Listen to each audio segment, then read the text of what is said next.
I'm a 25-year-old woman now, but last year my life turned upside down. My boyfriend Andrew and I had just moved into a new place, a cute house in a quiet suburban neighborhood, about an hour from where I used to live. It was a beautiful spot, right in the middle of a cul-de-sac facing the road, surrounded by gorgeous mountains and hiking trails just a few blocks away. I loved it there. Before this, I was in a cramped downtown loft in a super urban area. That place was great in its own way. Everything was within walking distance. I could hop on the train to work, and there were awesome little coffee shops and restaurants everywhere. Typical city life, you know. I enjoyed it, but I was ready for a change. The loft was tiny, and I was paying almost as much as I do now for way less space. Plus, I was craving the peace and quiet of a suburban setting.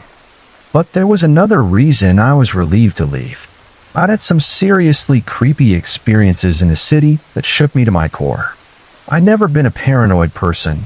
Honestly, I was pretty naive and thought I'd never have anything to worry about. The area was well lit, and I saw police around all the time. But then it all started one night when I was walking my dog, a sweet Labrador retriever. I got this sudden, overwhelming feeling of fear, like when you're alone in a dark house and sprint to your room for no reason other than pure dread. I decided to take a shortcut through a little alleyway to get home faster. Stupid move, I know. It was short but dark, full of trash bins and back doors, and it'd shave at least 5 minutes off my walk. Halfway through, my dog started acting weird. She kept slowing down, looking back, her ears perked up. I got really scared. I had to tug her harness and whisper, "Let's go," over and over. She's never been aggressive with strangers or weird noises, but she was quietly growling, and I could see the hair on her back standing up. As we reached the end of the alley, I glanced back and saw a man in the shadows, holding what looked like a rope wrapped around his hand. My heart stopped. I turned the corner and bolted. When I got inside my apartment, I turned off all the lights and peeked out the window. I was on the top floor of a 2-story building, so I had a decent view. Sure enough, I saw the same guy walk up to the entrance, but I lost sight of him once he went up the steps. Then my buzzer went off. I froze, thinking it was best not to say anything. He yelled, "I found your wallet. You dropped it.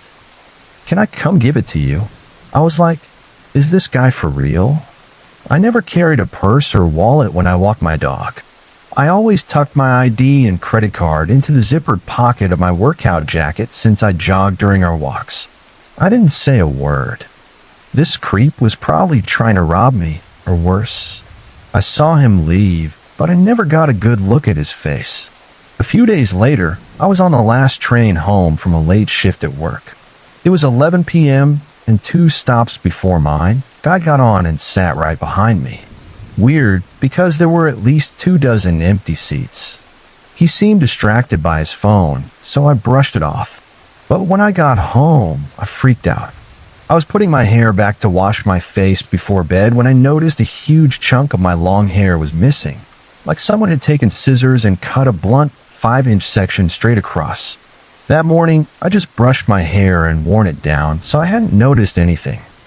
I called Andrew, half hoping he pulled some dumb prank, but deep down, I knew it wasn't him. It had to be the guy on the train. I wished I'd gotten a better look at him. That feeling of being watched didn't stop. For weeks, I'd hear footsteps behind me. My door would get buzzed in the middle of the night, all sorts of creepy stuff.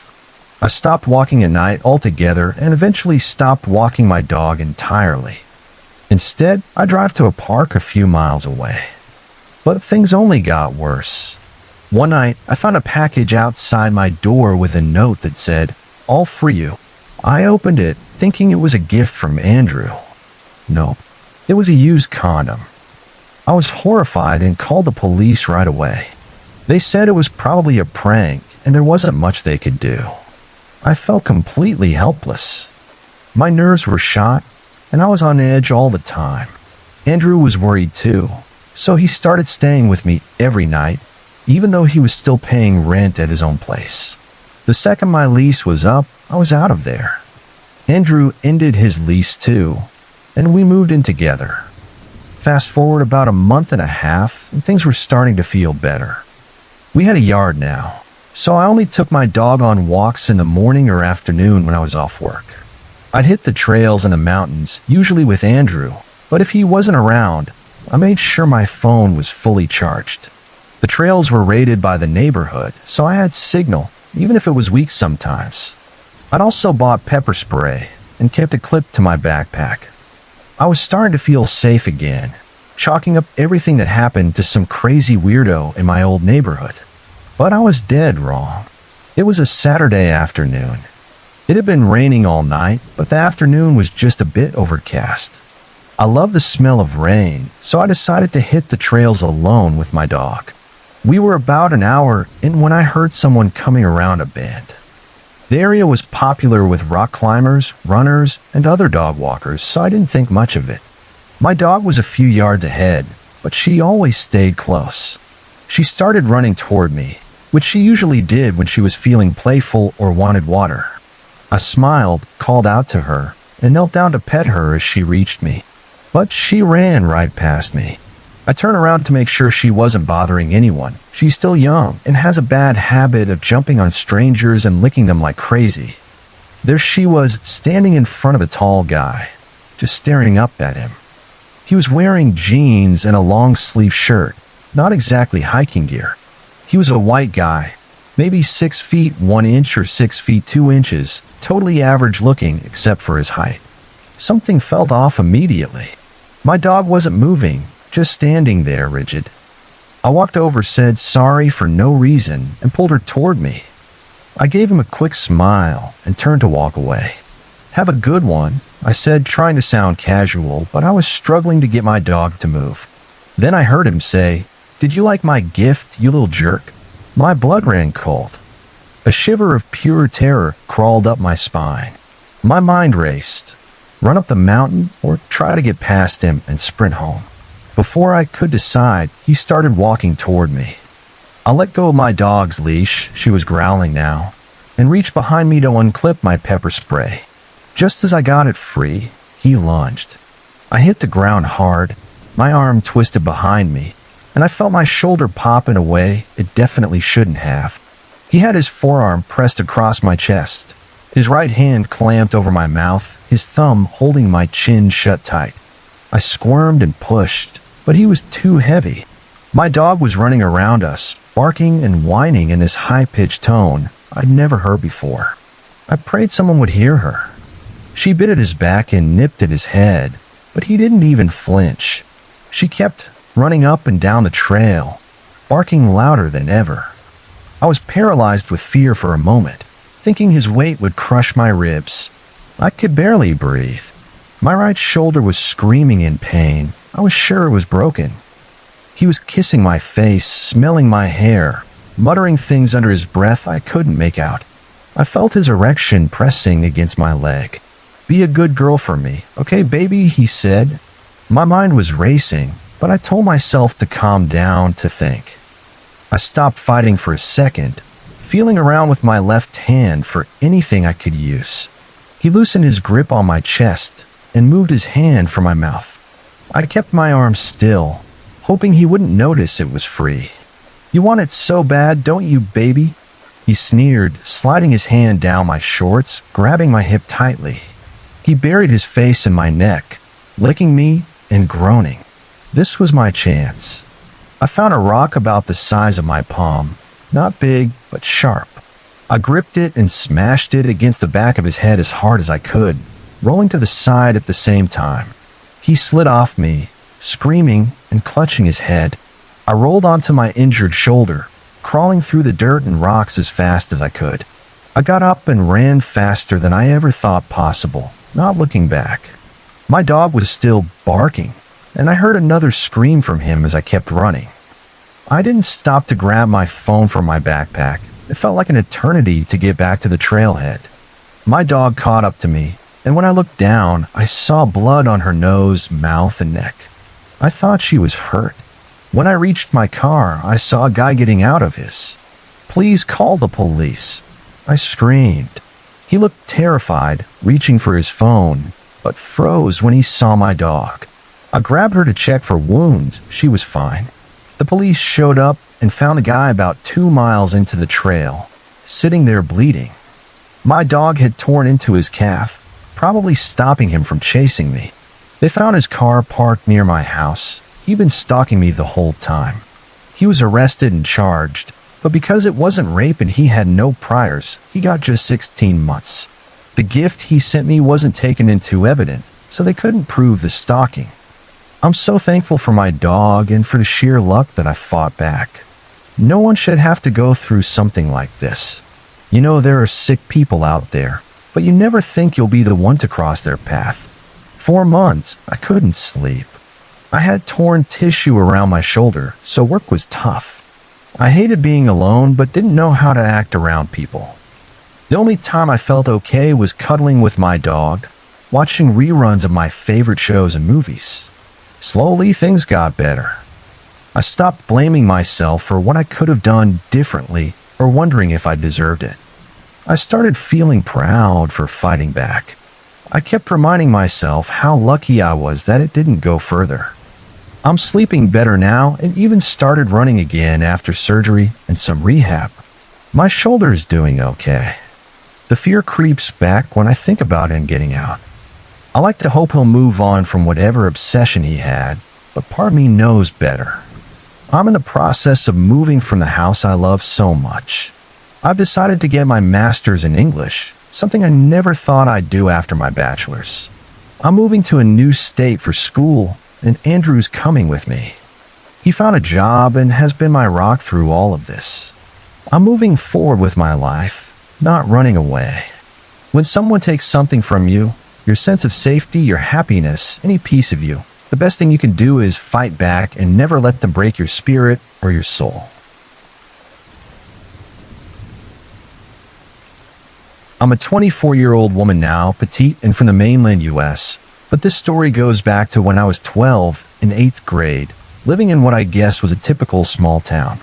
It was a scary moment that stuck with me, and looking back, I'm so glad I trusted my gut that day. It was after school, and I was walking home with my friend Kiera. She was tiny with these super childlike features, and she was the kind of person who got spooked easily, always a bit timid. We decided to take a quick detour to the local supermarket to grab some drinks and snacks. It seemed like no big deal, just a little stop on the way home, but that detour ended up being a moment I'll never forget. We got to the store and headed straight for the sweets aisle. It was pretty empty, just us, Kiera, and this young Muslim girl standing there staring at all the candy options. She was smaller than Kiera, and Kiera was already small, so I figured she was maybe 7 or 8 years old. I didn't see her parents around, but I just assumed they'd told her to pick out some sweets and meet back up with them. I'm a super observant person by nature, always noticing little details, and I'm quick to react if something feels off or if I think someone's in trouble. While we were browsing the candy, I caught something out of the corner of my eye. There was a man standing at the end of the aisle, just staring. At first, I ignored it, thinking he was probably just figuring out which aisle he needed. But he didn't move. He just stayed there, eyes locked in our direction. I glanced over at him, trying to figure out why he was standing there like that. He was a Muslim guy, maybe around 30, nothing particularly stand out about him. For a second, I wondered if he was the little girl's dad, but something felt wrong. He wasn't acting like a parent. He was just staring at her, blank-faced, not moving an inch. I looked at the girl, then back at the guy, doing this a few times to piece things together. There was no doubt in my mind he was watching her. If he was her dad or uncle or something, wouldn't he have walked over to her or called her name by now? I shot another glance his way, and his eyes were so fixed on her that he didn't even notice me staring.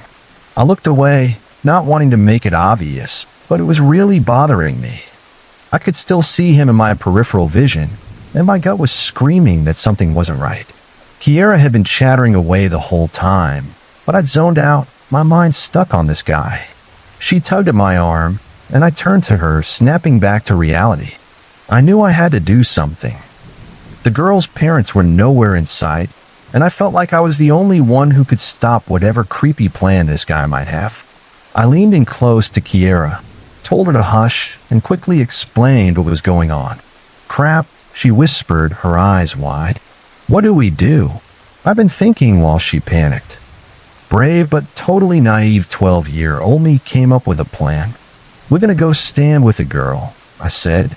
You keep your eyes on that guy. Don't look away. I'm gonna ask her where her parents are. With that, we walked over to the girl, one of us on either side of her. My heart was pounding, scared out of my mind about what this guy's intentions might be. I knelt down next to her and said, Hey, where are your parents? She looked at me a little confused and said, I'm not sure. They told me to grab what I wanted and then go find them. Her face was so sweet, so innocent, reminding me of myself at that age. I realized we probably looked like the creeps now, not him, so I softened my voice and asked, Would it be okay if we helped you find your parents? I didn't want her wandering off alone in case that guy got to her first. Yes, please, she said, her voice small but trusting. Kiera never took her eyes off the guy the whole time I was talking. She later told me he looked angry and confused, like he didn't know what was happening. Just before we walked off with the girl, he turned and left the aisle. I took the girl's hand, and we hurried through a few aisles, looking for her parents. It didn't take long till we found them, and she ran over, tossing her sweets into their cart.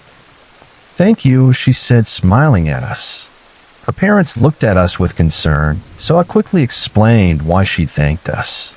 I told them a man had been watching their daughter intensely for the past 5 minutes, and I got worried because I couldn't see them anywhere. They thanked us over and over, the mom looking absolutely terrified as she grabbed my hand and said thank you again. I felt a wave of relief. It was over. The little girl was safe, and I was so glad we'd taken that eater. Kara and I left the shop. She didn't want to go home yet and tried to convince me to go to her friend's house, but I was done. Not today, I said. I really need to get home, or my dad will start worrying. She nodded and headed off in the opposite direction. I started walking home alone, but something felt off.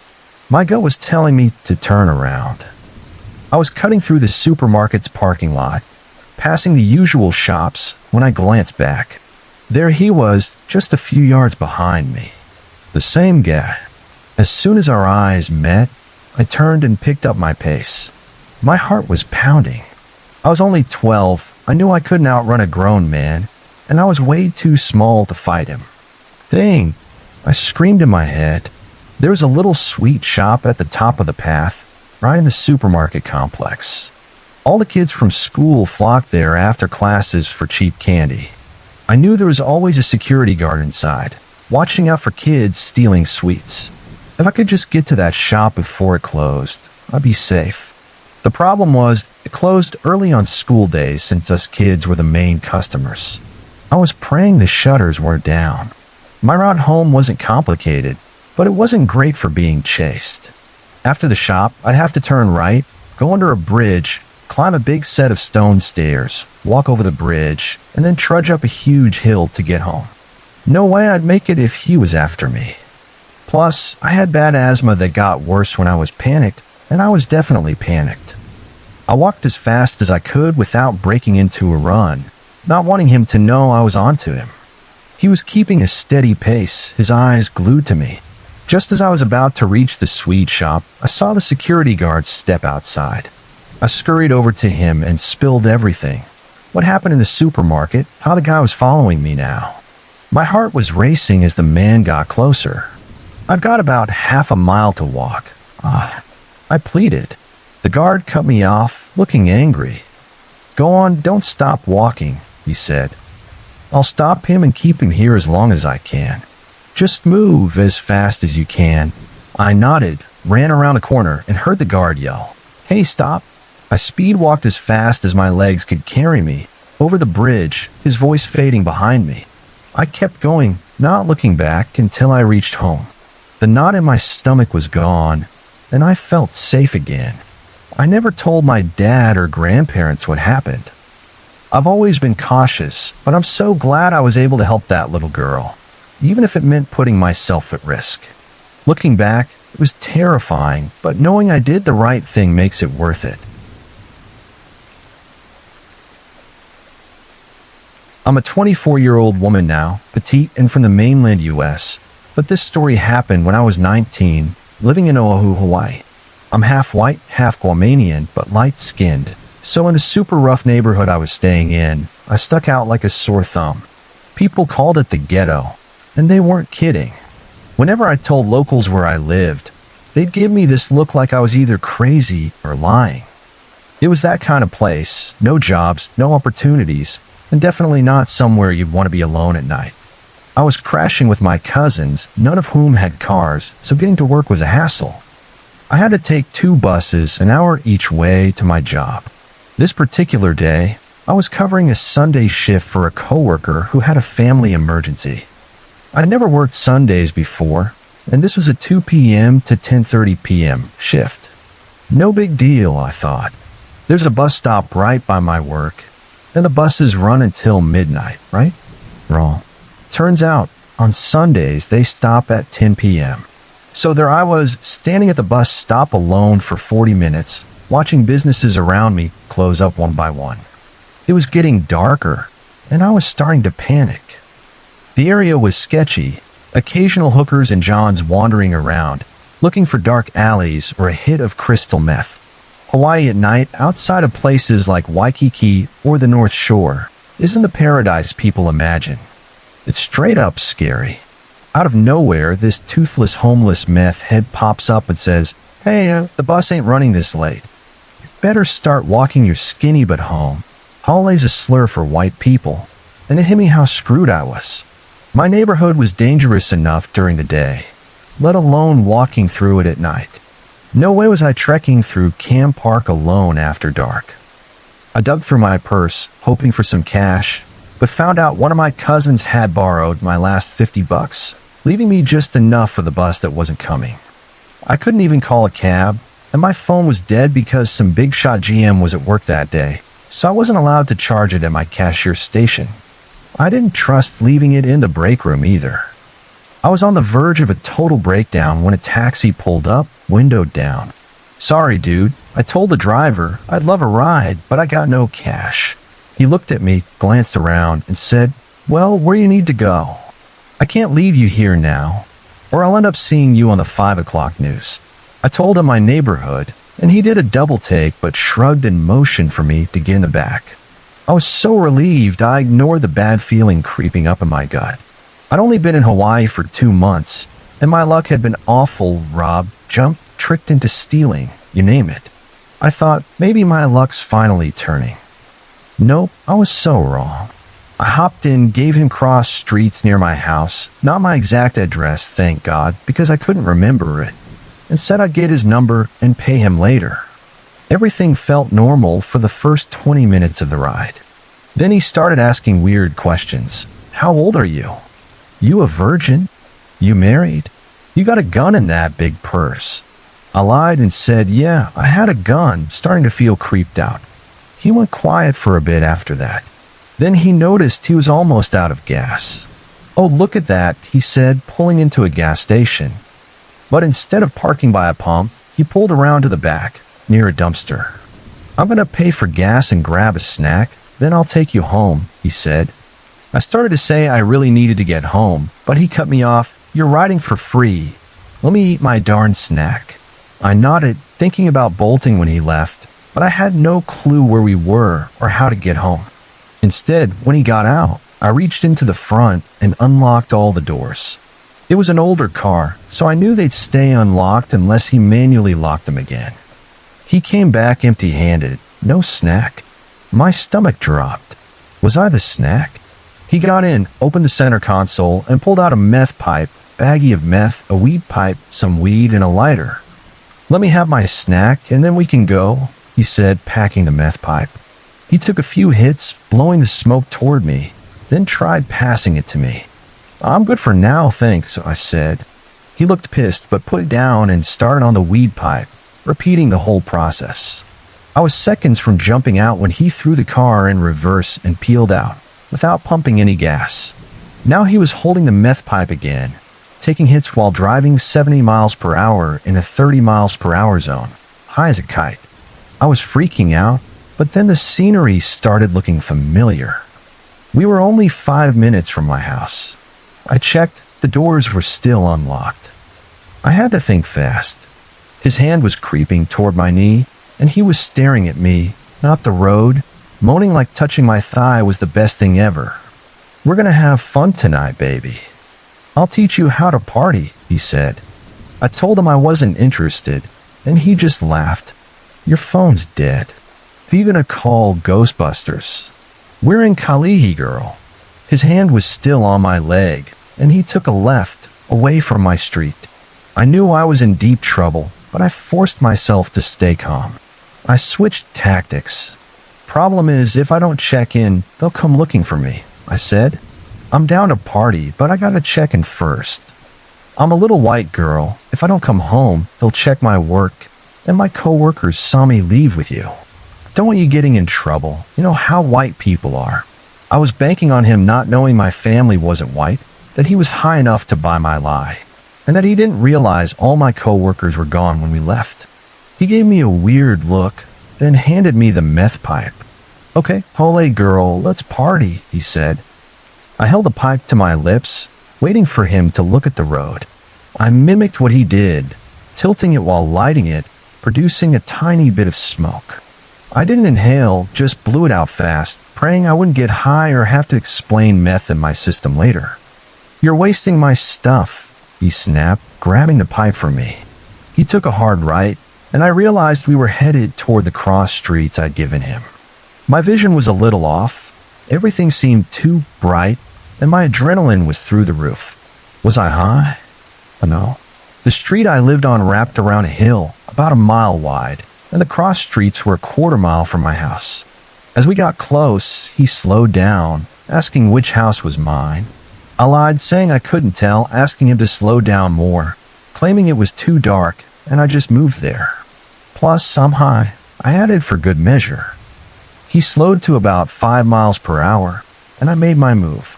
I swung the door open and jumped out of the moving car, hitting the dirt on the sidewalk hard. I crab walked until I could stand, then sprinted like a lunatic, arms flailing, not caring how I looked or if I glanced back. My oldest cousin, a 39-year-old guy built like a Samoan linebacker, was at the house. If I could just get there, I'd be safe. That was all I could think. Since the driver had turned, we'd actually passed my house, so he'd have to drive to the next driveway to turn around on the narrow road. Plus, he was at the bottom of the hill, so he wouldn't see which house I ran to. I didn't see headlights, which felt like a good sign. I bolted into my front yard, unlocked the door, relocked it, and slid down to the floor, a shaking, crying mess. I peeked out the front window. No one on the street, no cab, nothing. I was safe, I thought. I didn't tell anyone what happened. Every time something bad went down, I got the same lecture.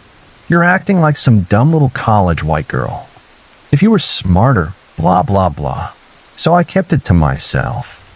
I switched to day shifts only, avoided being alone or at bus stops, and life went on. About a week later, I noticed a black car with tinted windows parked a few houses down. I figured it was a neighbor's friend and brushed it off, but it was there the next day and the next. My 17-year-old cousin said it showed up around 6 p.m. every day, right when I got home from work. I started freaking out. Finally, I broke down and told my giant cousin what happened, leaving out the meth part. Surprisingly, he didn't lecture me. He felt bad that I didn't think I could come to him and apologize for giving me a hard time about being from the mainland. He said he'd handle the black car. The next day, his son picked me up from the bus stop near the house on his moped. We saw the black car following us but acted like we didn't notice. We pulled up to the house, and as soon as the car parked, out came my cousin, swinging a metal baseball bat like he was warming up for a game. The car reversed halfway down the street, hit a fence, jumped the curb, turned around in someone's yard, and peeled out. We never saw it again. I'm a petite 24-year-old woman now from the mainland U.S., But this story goes back to when I was 14, during the summer of 2014. It was my first babysitting gig, and it nearly got me and the kids I was watching killed, all because of one dumb mistake. Even now, over a decade later, it still scares the daylights out of me. I've known the family I was babysitting for practically my whole life. Our neighborhood was super tight-knit, and our parents were always hanging out together. That night, they were going out to a fancy adults-only restaurant to celebrate my mom's birthday. They said they'd be back around 11 p.m. and reminded me to lock the doors. I did. The family had 3 kids, Haley, Alex, and Madison. Haley was the oldest, 12 and almost 13. I know it sounds weird that I was babysitting someone just 2 years younger than me, but Haley wasn't exactly trustworthy. She hung out with some rough friends who got her into trouble. Stuff like sneaking her mom's wine, her dad's cigarettes, or even finding a credit card when she was 8. Alex, the middle kid and only boy, was pretty chill. He was into video games and usually kept to himself. Madison, the youngest, was about 6 and a total handful. She didn't listen, tried to act way older than she was, swore like a sailor, refused to go to bed, and had even stolen stuff from her school more than once. Our parents headed out around 7 p.m. I thought this was a sweet deal since I was close with these kids. They were usually pretty good for me, except Madison sometimes, and Haley when her friends were around. I figured it'd be an easy $60. Boy, was I wrong. It turned out to be the most terrifying night of my life. As soon as their parents left, Madison wanted to play outside. I trusted Alex to stay inside, but Haley was another story. She always had friends over, and they get into stuff they shouldn't. So I told her to come outside with us. She did, but the second we got out there, she announced she was going to the store and took off.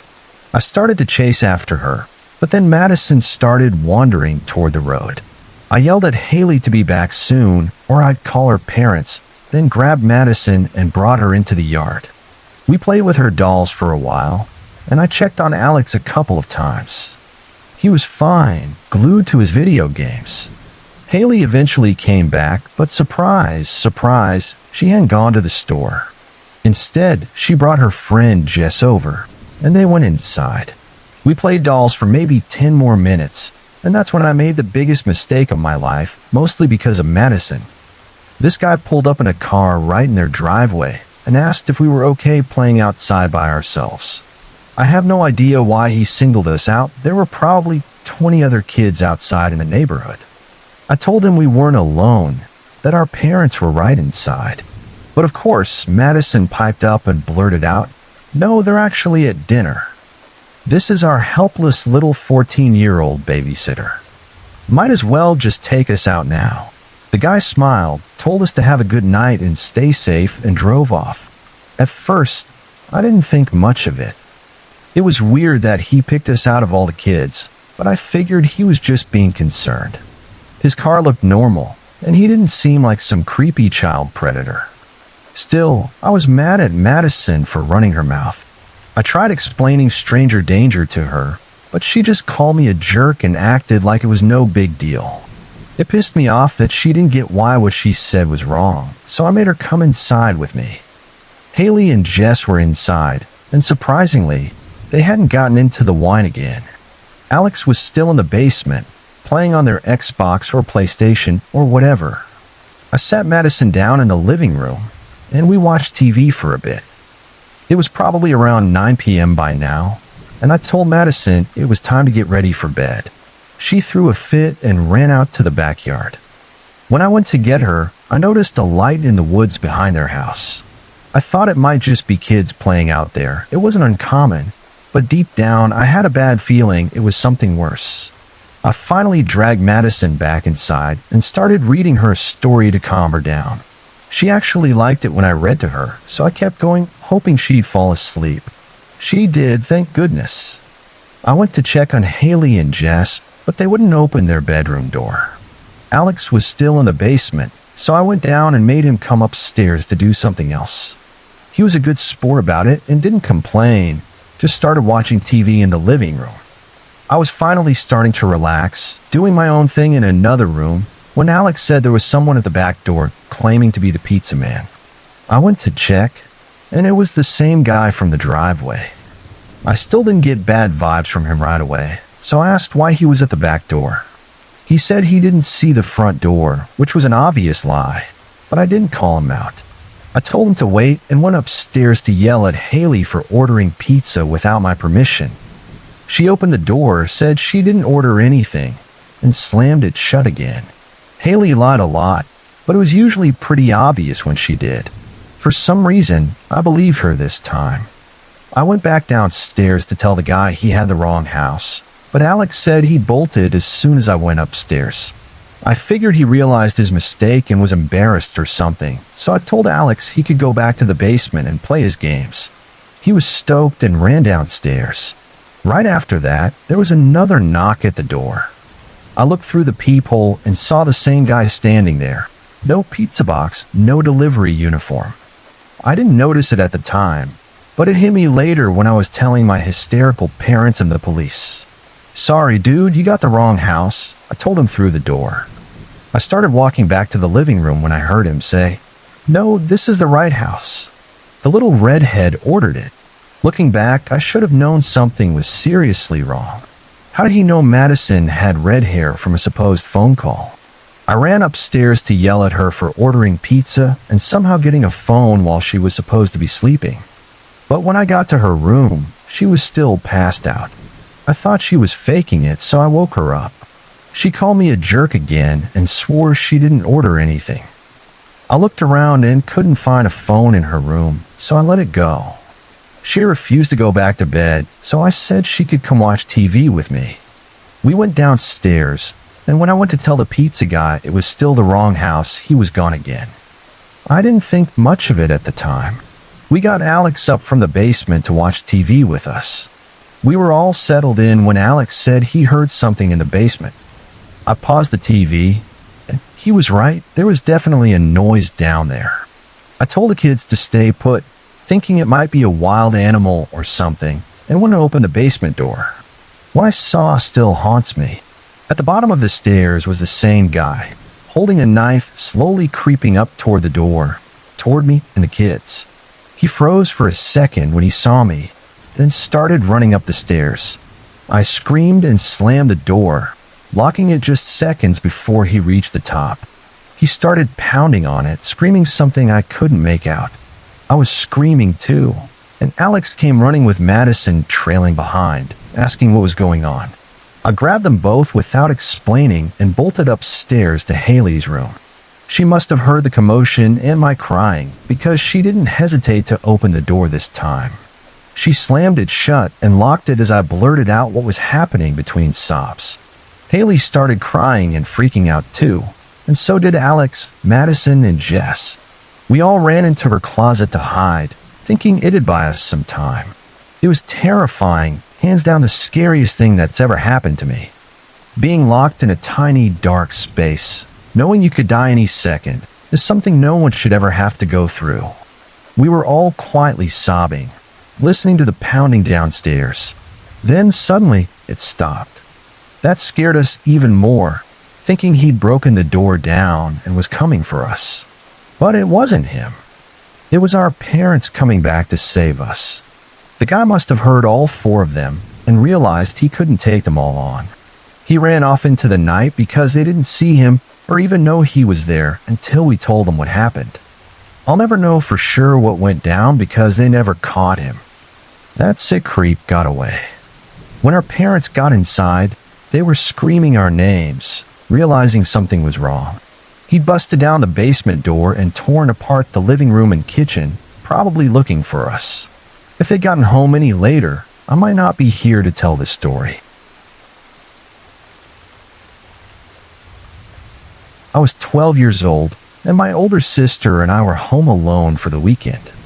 My friend Daphne was supposed to pick me up, and I was getting antsy waiting for her.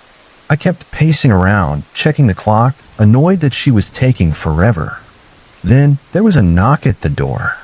Thinking it was her, I bolted to answer it without even glancing through the peephole. Standing there was a guy holding a clipboard, dressed in a green and purple striped shirt, bold as anything, like something straight out of Blue's Clues.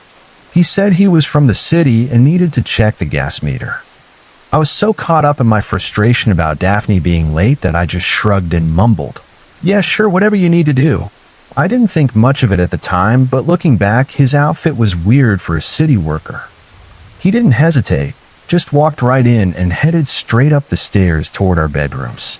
My room, all pink and glittery like the ultimate girly girl setup, had its door wide open, and he walked right in.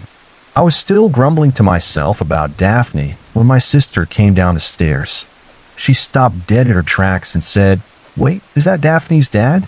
Why is he going upstairs?" I started ranting about how Daphne wasn't even here yet, how unreliable she was, but my sister cut me off, her voice sharp. Hold on. If Daphne's not here, then who the heck is that?" I told her he was some guy here to read the gas meter, and her face went pale like all the color drained out of it. She grabbed me, flung the front door open, and dragged me outside, clamping her hand over my mouth to stop my protests. "The gas meter's outside, you idiot," she hissed. It was the 1960s, so neither of us had a cell phone, obviously. We weren't about to go back inside to use the landline either, not with some random guy in the house. But my sister, always quick on her feet, had a stroke of genius. A man was walking by on the street, and she waved him over. Then she shouted loud enough for the guy inside to hear, "Hey, Dad, it's good you're home. There's a man from the city here to read the gas meter upstairs." Just like she hoped, the guy in a striped shirt bolted out of the house like his life depended on it. The man on the street, bless his heart, kept asking us if we were okay, if we needed him to stay with us in the yard until our parents got home. He was so kind, but we were too shaken to even thank him properly. We just ran back inside, slammed the door, and locked every window and door we could find. My sister was furious with me for letting some stranger in. She begged me not to tell the cops because she was in charge that weekend and didn't want to get in trouble with our parents. I didn't want to catch heat for being so careless either, so I agreed to keep quiet. But 3 weeks later, something awful happened. A girl in our neighborhood went missing. Same area, same kind of situation. She was home alone. The door was found open, no signs of forced entry. My sister and I looked at each other, and we knew we couldn't stay silent anymore. We had to come clean. We told the police everything, about the guy, his weird shirt, how he went straight to my room. I don't know if it helped, but the cops said they had reason to believe it could have been the same guy. They even tracked down the man who helped us on the street. Turns out we knew him. He worked at the butcher shop in town. We just hadn't recognized him that day. After that, he became lifelong friends with our family. Our parents were horrified when they found out. They weren't mad, just relieved we were okay. But they went over every safety rule with us again and didn't leave us home alone for a long time. The missing girl was eventually found. She'd been held for a few days and then burned alive. It was sickening. They never caught the guy. The police said he looked like he was in his early 30s back then, so by now he's probably long gone. I thank God every day for my sister's quick thinking and for getting us out of that house before something worse happened. So there was this woman who was my friend's half-sister's mom. She used to come over to my house to cut my hair. She had this boyfriend named Ray, who I only met once, super briefly, about a year before all this went down. One day she showed up to cut my hair, but this time out of nowhere she brought Ray along. I hadn't seen her in a while, and something about them both seemed off. Ray was acting weird, like fidgety and intense, and I got this bad vibe like maybe they were on something. I just wanted to keep things calm and get them out of there as fast as possible. While she was in the bathroom, Ray leaned in and started talking to me, saying we should hang out sometime, but she can't know. I was creeped out but played it cool, saying sure, whatever, just to get him to drop it. Honestly, I thought he was high or something, and I didn't take it seriously. As they were leaving, he was walking behind her, waved goodbye, and get this, tossed a crumpled note on the ground. I picked it up, and it said, "Call me, it's our secret promise. with his phone number scrawled on it. I didn't call, obviously. I just threw the note in a drawer and tried to forget about it. 2 days later, my phone started blowing up with missed calls from a number I didn't recognize. I never answered, figuring it was a wrong number or some spam. Then I got a text. "Hey, it's Ray. Can you please call me? I really need your help with something." My stomach dropped. I hadn't given him my number, and this guy knew where I lived. I ignored it, but he kept texting, saying he needed a favor, getting more pushy. I was freaking out. I went to the local police station to see if they could do anything, but it was closed to the public that day. I felt dumb for even going, so I just went home, hoping it'd stop. The next morning, at like 8 a.m., I woke up to loud banging on my front door. I checked the window, but couldn't see anyone. I don't have a peephole, so I cracked the door open, thinking it might be my parents since they live nearby. No, it was Ray, pressed up against the door so I couldn't see him from the window. He was smiling this creepy, wide grin. I slammed the door shut, locked it, and called 911, my hand shaking. He was gone by the time the cops showed up, but he sent me a text right after saying, "I don't want to inconvenience you, sorry to bug you." The cop told me to text him back saying, "Do not contact me in any way, shape, or form, or I'll go to the police again." They also had me take a picture of the cop car in front of my house and send it to him for good measure. Ray replied, "It's not illegal for someone to like you, right?" That sent chills down my spine. The next day, I got another missed call from his number. I was done. I went to a different police station, and this time the guy at the desk was a cop filling in for the usual front desk person. He actually took me seriously. He typed Ray's number into his computer, pulled up a mugshot, and asked me to confirm it was him. Turns out Ray was a level 3 sex offender, a child predator to be exact. He wasn't even supposed to be in my state. The cop said that was just the start of his rap sheet, but couldn't tell me more. I was 23 at the time, but I could have passed for 15 or 16, and Ray was 38. That made it all the more horrifying. The cop had me gather everything, screenshots of every text, every missed call, and the note he dropped, which I kept in a plastic bag. I went home and Googled his name. Articles popped up confirming he was a registered sex offender. I printed them out along with my screenshots and took it all to the courthouse to file for a stalking order. The lady there told me to file it as a stalking case instead of a harassment one so I wouldn't have to pay an $85 fee. A few days later, the cops found Ray, arrested him, and served him papers. We had a court date, but he didn't show up. I was granted a 10-year protection order. Last I heard, he got out of jail but ended up back inside for burglary. Looking back, I'm just glad I trusted my gut and didn't let it slide. The fact that this guy went from a creepy note to showing up at my door still gives me the creeps. I'm grateful for that cop who took me seriously and for the protection order that gave me some peace of mind. But knowing he's out there somewhere, yeah, that's not a great thought. I don't know if I'd call this straight up paranormal, but it was creepy as heck. I've been a caver in Florida for about 13 years, starting when I was just 6. I've explored tons of caves, and I've never been scared to go into one until this happened. When I was 7 or 8, I started having this recurring dream, at least twice a year, like clockwork. It was always the same, down to the smallest details, and even after I realized I was dreaming, I couldn't shake it. In the dream, I'd find myself in a cave, crawling through this tight little hole at the bottom of a wall. Inside, there was a corridor, maybe 10 to 15 feet long and only 2 to 4 feet high, so I had to stay low.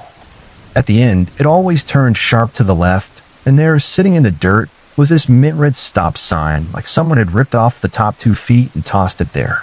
I'd feel this pit in my stomach, scared out of my mind, but I'd keep going, even when I knew what was coming. I'd turn the corner past the sign, and the corridor would start sloping down fast, opening into this huge vertical chamber.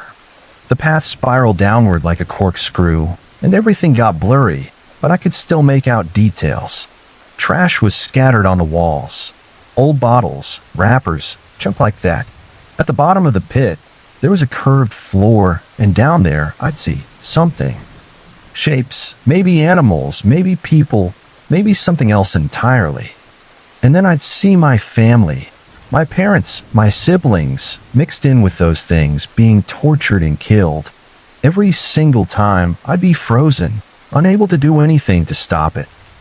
I'd stand there for a few seconds, and then I'd feel more than see every one of those things turn and look at me. That's when I'd wake up, but not like a normal dream where you just drift back to reality, or even a nightmare where you bolt upright in a panic. It was like something shoved me out of the dream, like I wasn't supposed to be there. This went on for years, twice a year, until I was 15. That's when my dad decided to take us to some new caves we'd never explored before, including one called Dog Drop. They say it got its name because someone either tossed their pet in there or a coyote fell in, and the body was found later. To get into Dog Drop, you had to rappel about 30 feet straight down. I went down with my brother while my dad stayed up top. At the bottom, there was this hole in the ground, and as soon as I saw it, I started feeling uneasy, though I couldn't put my finger on why. I followed my brother into the hole, and the deeper we went, the worse it got. Then I looked up, and my blood ran cold. It was the corridor from my dream, the same narrow passage, the same turn to the left, the same wall, even the same bottles scattered at the corner. Everything was screaming at me to get out. I froze, my heart pounding, and I must have made some kind of noise because my brother turned around and asked, "What's wrong?" I could barely get the words out. "I want to leave." Now, I scrambled out of that hole as fast as I could, my brother right behind me, confused but following. We packed up and got out of there, and I've never gone back. I don't think I ever will. I didn't tell anyone what really happened, just said I wasn't feeling well, and they didn't push it. They forgot about it pretty quick, but I never did. The creepiest part, that dream, the one I'd had for years, just stopped. Year after year, it had been so consistent, but after Dog Drop, it was gone. I still remember every detail, and even now thinking about it brings this weird, almost external fear like it's not just in my head. I don't know what it was about that place, but it felt like it knew I was there, and it didn't want me to stay. This story is about something that happened to my mom back in 1972 when she was 8 years old. She's told me about it since I was a kid, and even now you can see it still shakes her up. Back then, my grandparents ran a restaurant and gas station in their small hometown. They've been running businesses like that since the 50s, so they were always busy. That meant my mom often had to take the school bus home and stay by herself for an hour or two until my grandma got back from work. Usually, her older brother, my uncle, came home with her, but sometimes he'd stay late for football practice. That's how it was on the day this all went down. Mom got home from school, let herself in, and put her stuff away. She just got a new puppy, so the first thing she did was grab a white towel, wrap the pup in it, and head outside to let it do its business. She set the puppy down and shook out the towel to get the dog hair off, flapping it in the breeze. That's when she noticed the neighbor's son staring at her from across the street. This guy was in his late 20s and had a reputation for being seriously off. Everyone in town knew he was mentally ill, though back then, people didn't always talk about it openly. He'd do messed up stuff like killing neighbors' pigs or skinning stray cats and hanging them on a clothesline in his yard. Creepy doesn't even begin to cover it. Mom always said he gave her the creeps, especially when he'd stare at her while she played outside. That day, he just appeared out of nowhere in his yard, grinning and waving at her as she shook the towel. It freaked her out, so she scooped up the puppy, hurried inside, and locked the door. She started doing her homework, trying to shake off the uneasy feeling. About 5 minutes later, there was a loud knock at the door. She tiptoed to the window, heart pounding, and peeked through the blinds. Sure enough, it was the creepy neighbor staring right at her like he'd been watching the window the whole time. She jumped back, letting out a little scream, and quickly shut the blinds. She checked the door to make sure it was locked, and then the knocking started again, slow, steady thuds like a rhythm. Then he started talking through the door. "Hi, sweetie," he said, his voice all syrupy. "I saw you with your doggy. Let me in to see him." Mom was frozen, her stomach in knots. "Come on, sweetie, let me in. I just want to see your puppy," he kept saying. She was in full-on panic mode now. She yelled back, "You need to leave now. Go back to your house. I don't know you." But he just kept knocking, that same creepy rhythm. Then things got worse. He said, "I saw you wave your flag of surrender." Mom realized with a chill that he thought her shaking the puppy's towel was some kind of signal for him to come over. She was terrified, her voice shaking as she screamed, "I'm calling my daddy and the police if you don't leave now." That must have spooked him because the knocking stopped. She stood there, trying to catch her breath, her whole body trembling. She ran down to the basement level of their old house, where the kitchen, rec room, and the only phone were. She grabbed the phone and started dialing 911. Just as she did, she heard a loud crash from the next room. She whipped around and saw the neighbor trying to crawl through the kitchen window, ripping down the curtain as he forced his upper body through. He was bleeding from his stomach where the broken glass had cut him, but he was still trying to squeeze in. Mom screamed into the phone, telling the police what was happening. Then, out of nowhere, she heard my grandma's voice yelling, "What the hell are you doing?" Grandma had just gotten home and saw him from the side of the house. She grabbed some garden tool, a shovel or rake, Mom's not sure, and started hitting him as he struggled in the window, yelling in pain. He managed to wriggle back out and bolted to his house across the street. The police showed up soon after, and Grandma called my grandpa, who closed the restaurant and rushed home as soon as he heard. They arrested the guy for breaking and entering, plus some other charge, maybe a probation violation from something else he'd done. At his court date, he told this wild story about the white flag of surrender, like that explained everything. That was the last straw for the judge. They sent him to a mental institution that day. Mom heard he might have gotten out at some point, but ended up back inside. He died in an institution years later. Outside the courthouse, his crazy Appalachian redneck family tried to pin the blame on my mom, calling her all sorts of names, even harlot. My grandpa, who was Army trained, wasn't having it. He beat the guy's dad senseless right there on the courthouse steps, and the local cops just looked the other way. That day stuck with my mom. She had to go to therapy for a long time because of it, and even now, you can see the fear in her eyes when she talks about it. It gives me chills just hearing her tell it. We can't help but wonder what would have happened if Grandma hadn't come home right at that moment. When I lived in Montana, I used to love going backpacking on the weekends. My thing was finding some remote alpine lake, far off the main trails, plotting a route along a river or stream, camping out for the night, and then climbing the nearest peak in the morning. I was smart about it, always told my friends where I was going and when I'd be back. Well, except for the first time. That first solo overnight trip was a whole different story. It was spring, so there was still snow up in the mountains. I decided to hike a trail right behind my house, a super steep one that went up about 11 miles to Tabletop Mountain. In my head, I thought it'd be awesome to camp right on top.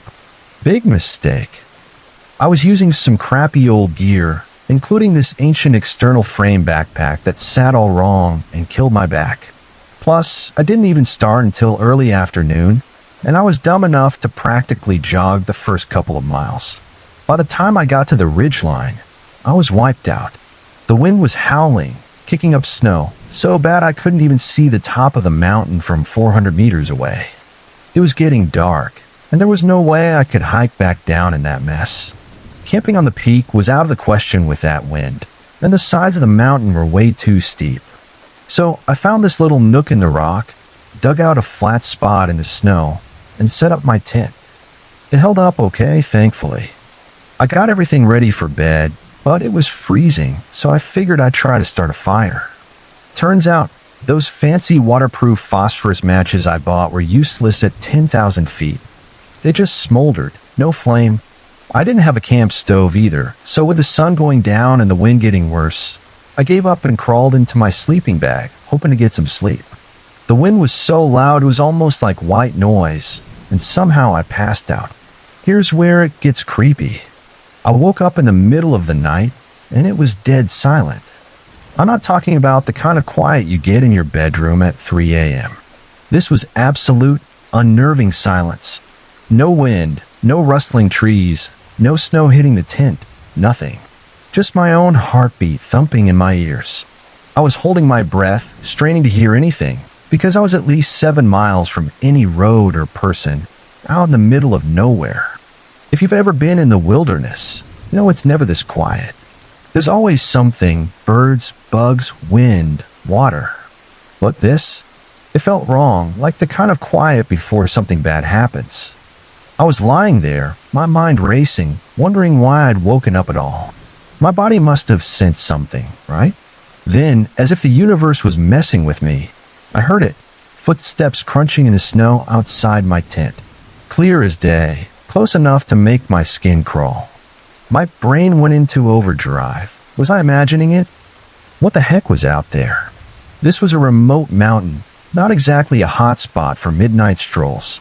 The footsteps came again, a few steps, then a pause, then a few more. I was paralyzed, my heart pounding so hard I thought it had burst. I didn't know what to do. The zipper on my tent was loud as heck, and in that silence, any noise I made would have been like a megaphone. Finally, I couldn't take it anymore.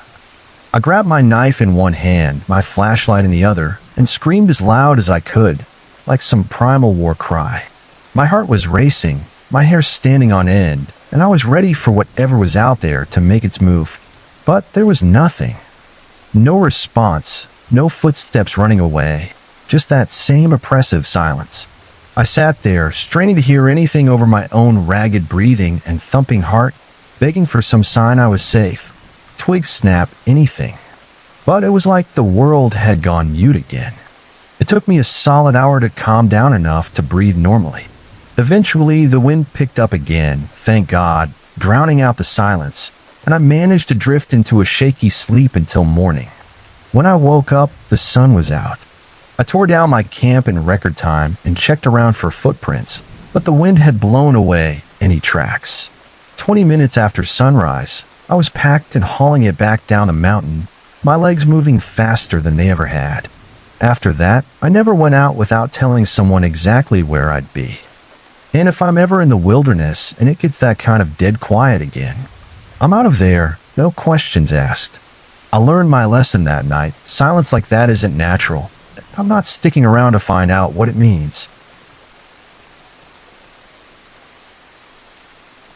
I've never been the type to get spooked easily.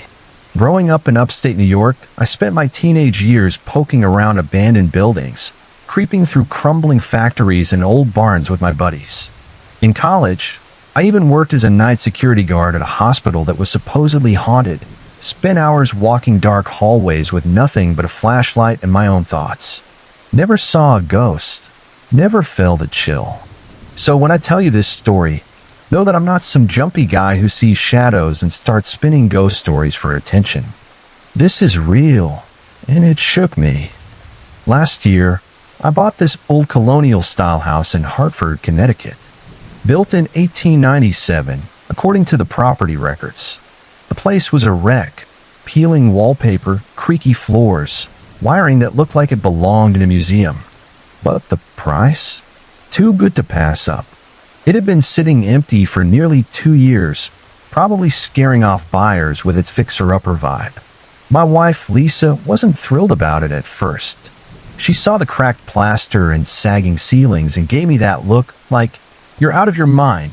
But I've got a background in construction, so I convinced her I could turn this dump into our dream home. She agreed reluctantly and stayed with her parents while I got to work. Since I was still working my day job as a contractor, I could only tackle renovations at night. For about 3 months, my routine was the same. Get home around 9:30 p.m., scarf down some dinner, then work on the house until 2 a.m. or so. Lisa wasn't there, so it was just me, my tools, and this big empty house. I started with the first floor, living room, dining room, kitchen, and a small study. I'm super methodical about my workspace, always have been. I closed doors to rooms I'm not working in to keep dust from spreading and to save on heating or cooling. It's a habit from years on job sites. But about 2 weeks in, something weird started happening. I finish up in, say, the dining room, close the door tight, and move to the living room. The next night I'd come back and that dining room door will be wide open. Not just cracked open, fully swung back like someone had pushed it with purpose. At first, I thought I must have forgotten to close it. Or maybe the old latch wasn't catching right. So I checked the hardware, tightened some screws, made sure everything was solid. But it kept happening. Every single night, I'd close a door, and the next time I checked, it'd be open again. I started getting paranoid, taking mental notes, even snapping pictures on my phone of the closed doors before I left the room, just to prove to myself I wasn't losing it. About a month in, I moved upstairs to start renovating. 4 bedrooms, 2 bathrooms, all needing a complete gut job. Same thing happened up there. I closed the master bedroom door after hanging new drywall, head out to grab supplies from my truck, and when I came back, the door would be wide open. It got to the point where I could almost predict it. Close the door, count to 100, and bam, open door. The weirdest part, there's never any sound. No creaking hinges, no slamming, nothing. Just closed 1 minute, open the next. I told Lisa about it over the phone, trying to play it cool so she wouldn't think I was cracking up. She suggested drafts or uneven floors might be causing the doors to swing open. I tested her theories, leveled the floors, checked for air movement, even installed new door stops. Nothing worked. The doors kept opening. By this point, I was tearing through the renovations faster than I planned. Not because I was being super efficient, but because I wanted to get the hell out of that house at night. I never admit this to anyone I know, but I started feeling watched. Not threatened, exactly, just observed.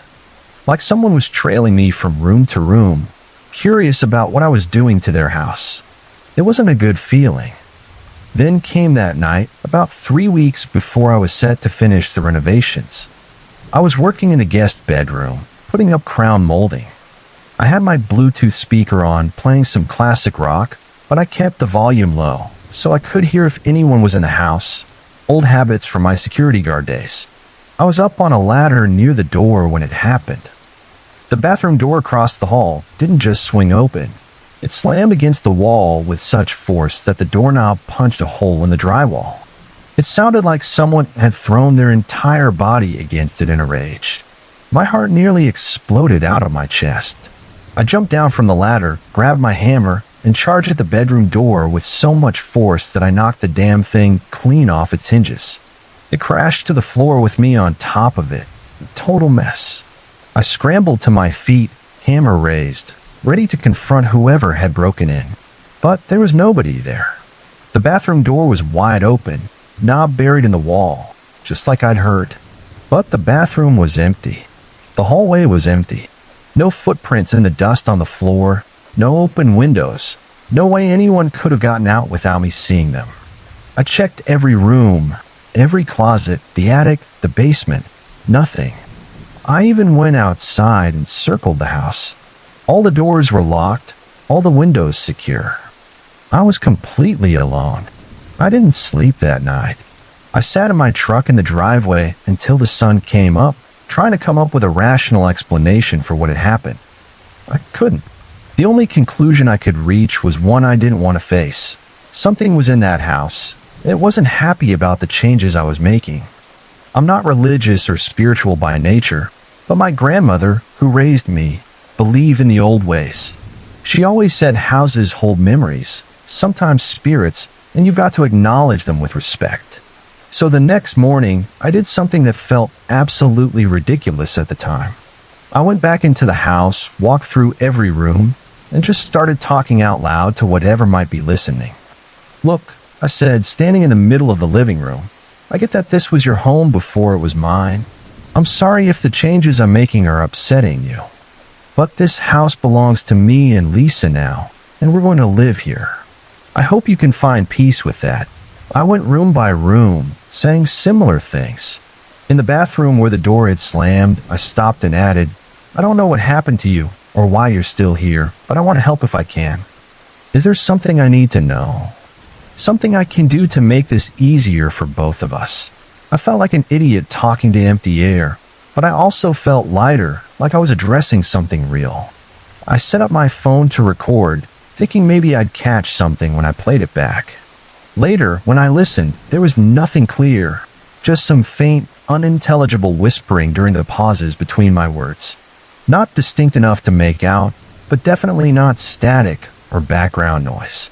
It made the hair on my arms stand up. Here's the weird part. After that morning, the door thing stopped completely. I'd close a door, and it'd stay closed. The feeling of being watched faded. The house felt different, not exactly warm and fuzzy, but not hostile either. More like it was grudgingly okay with me being there. I finished the renovations without any more incidents. Lisa moved in 6 months ago, and we've been living here like a normal couple ever since. No doors opening, no strange sounds, nothing. Sometimes I wonder if I imagined the whole thing. But then I think about that recording with the whispers and the hole in the bathroom wall I patched up. I've never told Lisa the full story, just said I accidentally slammed the bathroom door too hard during renovations. She probably wouldn't believe me anyway. I barely believe it myself. The house is beautiful now. We've made it our own.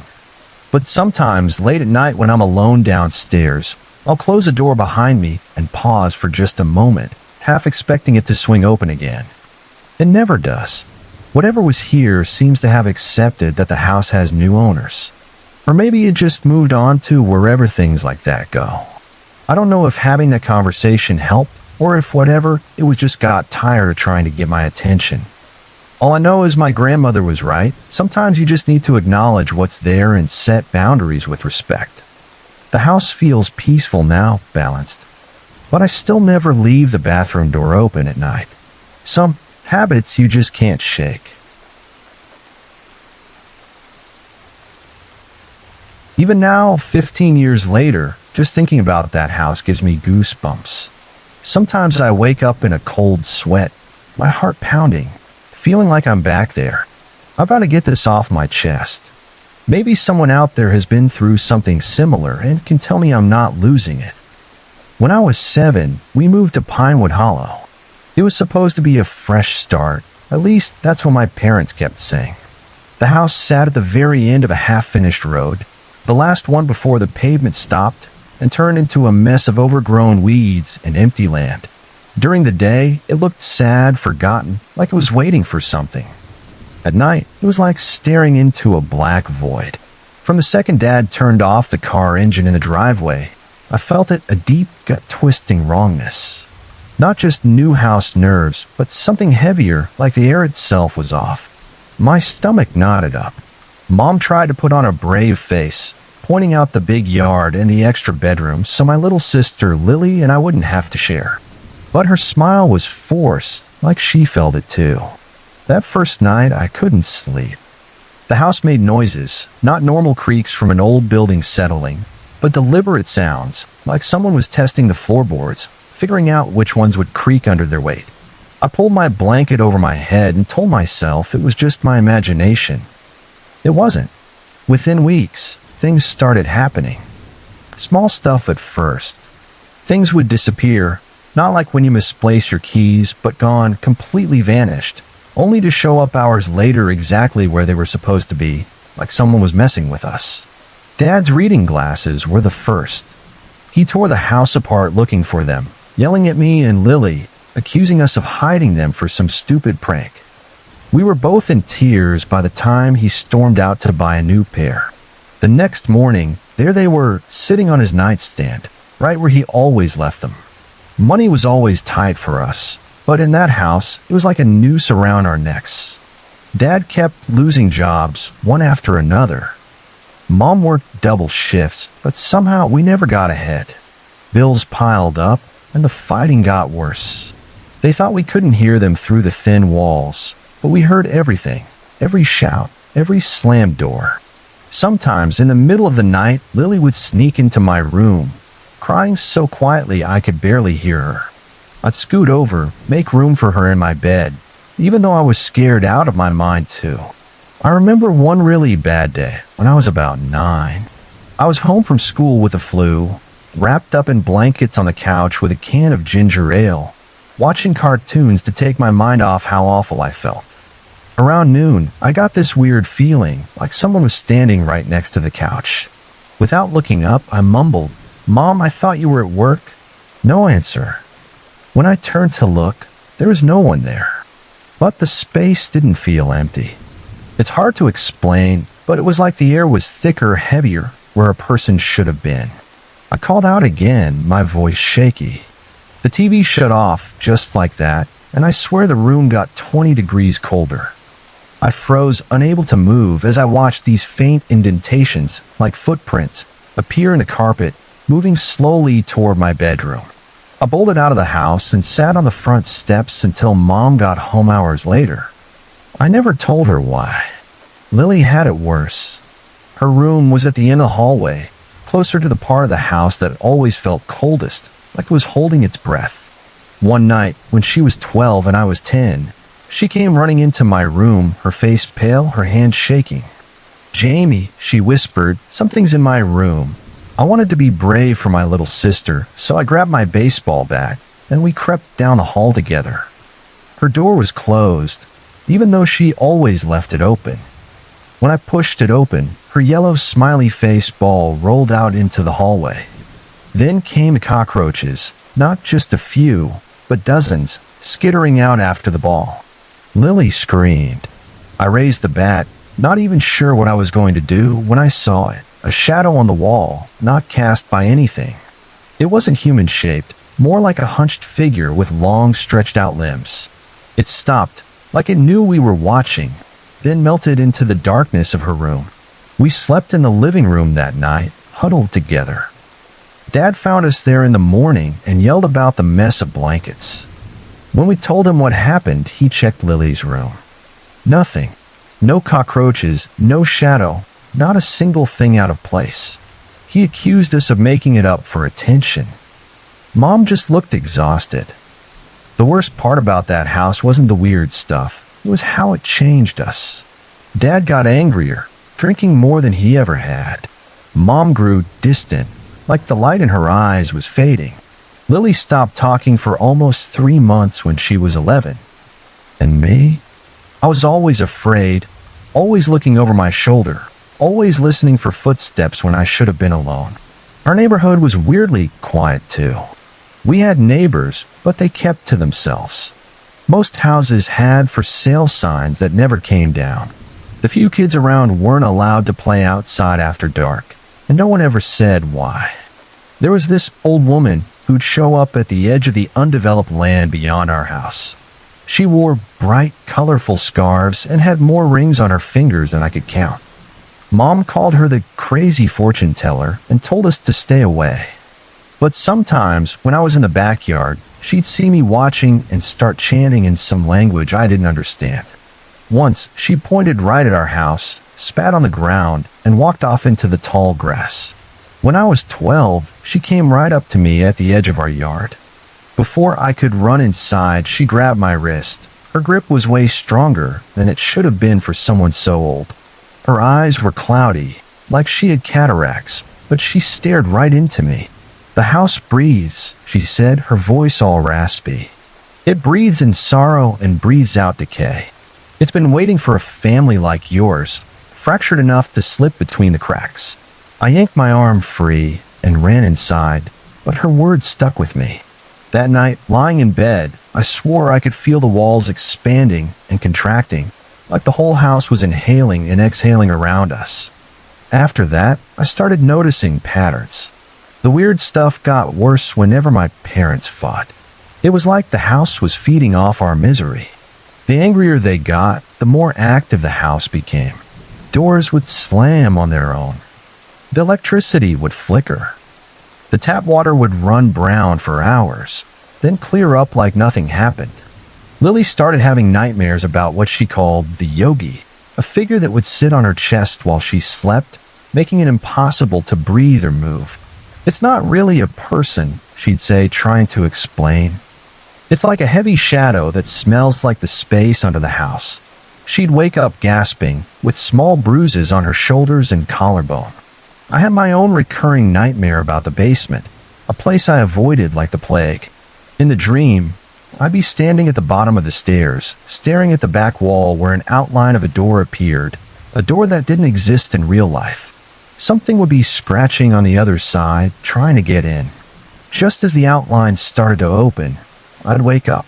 When I was 13, I finally worked up the nerve to go into the basement while Dad was at work and Mom was shopping. I had to know if that door from my dreams was real. The basement was cold and damp, as always, with that weird smell like wet earth and something metallic. I walked straight to the back wall, my flashlight beam bouncing off the concrete. No door, just like I expected. But as I got closer, I noticed something strange, a rectangular patch where the concrete looked newer, a slightly different shade of gray. I pressed my hand against it and immediately wished I hadn't. The wall was warm, almost hot, and I swear I felt a faint vibration, like something pulsing on the other side. I stood there frozen as the single bare bulb in the basement flickered and went out. In the darkness, I heard a soft scratching sound coming from inside the wall, then whispers, not one voice, but many, overlapping in words I couldn't understand but knew were awful. My flashlight died next, leaving me in pitch black. I've never moved so fast in my life. I scrambled up those stairs, tripping and skinning my knees, but I didn't stop until I was outside in the sunlight, gasping for air. That night, things got worse than ever. It started with all the faucets turning on at once. Dad shouted about water pressure and went around shutting them off, but they turned back on as soon as he left each room. Then the TV started changing channels on its own, the volume cranking up to a painful level before shutting off completely. The lights followed, blinking in a pattern that felt almost like code. Lily's smiley face ball showed up again, rolling into the living room where we were all huddled.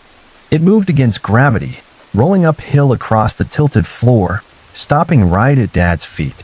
When he picked it up, it was ice cold and left a dark smear on his hand. Mom started crying, really losing it for the first time. "I can't do this anymore," she kept saying. "I can't live here anymore." Dad looked at her, then at me, and Lily huddled together on the couch, and something shifted in his face. It was like he finally saw how terrified we were, how broken we'd become. He nodded once and said, "We'll leave tomorrow. I don't care about the mortgage or the money. We're done here." That was the longest night of my life. None of us slept. We stayed together in the living room, jumping at every creak and groan. The house felt angrier than ever. The temperature kept swinging. One minute we were shivering, the next sweating. The walls seemed to pulse around us. At one point, I swear I saw handprints appear on the window from the inside, pressing outward. Just before dawn, there was one final violent episode. Every cabinet in the kitchen flew open at once, dishes shattering on the floor. A long, sustained moan echoed through the house, not from any one spot, but from everywhere, like the house itself was wailing. Then silence. Complete, absolute silence. We packed our essentials in record time and were gone before noon, moving in with my aunt 2 towns over until we could figure out our next steps. Dad called the bank and told them they could have the house. He wasn't making another payment or ever setting foot in it again. Here's the strangest part. Almost immediately after we left, our lives got better. It was like we'd escaped from under a dark cloud. Dad found a stable job within weeks. Mom seemed younger, less weighed down. Lily started talking again, making friends at her new school. The constant fighting stopped, the financial pressure eased, and that bone-deep fear finally started to fade. Sometimes I look up Pinewood Hollow online. The house sat empty for years before it was finally demolished. The street was never finished. Recent satellite images show the lot overgrown, reclaimed by nature. I wonder if whatever was in that house is still there, waiting beneath the wild grass and weeds, or if it moved on to find another family, another home to haunt. I still can't explain what happened to us during those 6 years. All I know is that it was real. It nearly destroyed us. Sometimes, late at night, I still hear those whispers from the basement wall when I'm on the edge of sleep. And I wonder, was it the house that was evil? Or was there something in our family it recognized and latched onto, something broken it knew how to exploit? I may never know the answer, but I know what I experienced, even if no one believes me. That house was alive in some way, and it hated us. I've never written this down before. It's been 2 years since it happened, and I'm still trying to wrap my head around it. I'm not a spiritual guy, never have been. I don't believe in ghosts, don't mess with horoscopes, and I'm the type who thinks there's a logical explanation for just about everything. But what went down that night on the Sawmill Parkway in 2022 shook me to my core, and I'm still not sure what to make of it. Back in 2010, I met Sam. We hit it off right away. I still remember that day so clearly. We were both leaving a coffee shop in White Plains when this huge deer came charging across Central Avenue, dodging cars in the middle of the city like it was no big deal. We both froze, staring at it, and Sam laughed and said, "Well, that's some kind of sign, don't you think?" We cracked up about it for years, how that random deer somehow brought us together. For 6 years, Sam was my rock. I won't bore you with the mushy details, but it was one of those relationships where you feel like you found your person, you know? Like they're the missing piece of you. Then, in 2016, out of nowhere, Sam died by suicide. I don't even have the words to describe the grief. If you've been through something like that, you get it. It's not just sadness. It's this gut-wrenching mix of guilt, confusion, and anger that hurts physically, like someone's carved out a chunk of you. For months, I was a zombie. I dragged myself to work, come home, and just sit there in silence. I couldn't even cry anymore after a while. In those first couple of years, I started having these crazy, vivid dreams about Sam.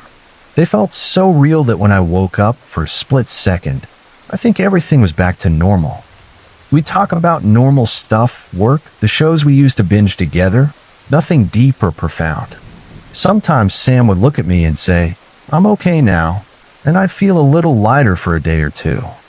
I always chalked it up to my brain trying to cope, my subconscious giving me what I needed to keep going.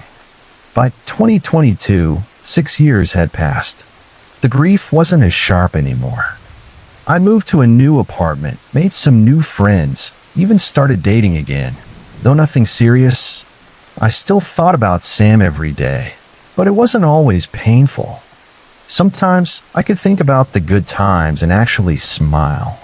On November 12, 2022, I was driving home around 9:30 p.m. on the Sawmill Parkway.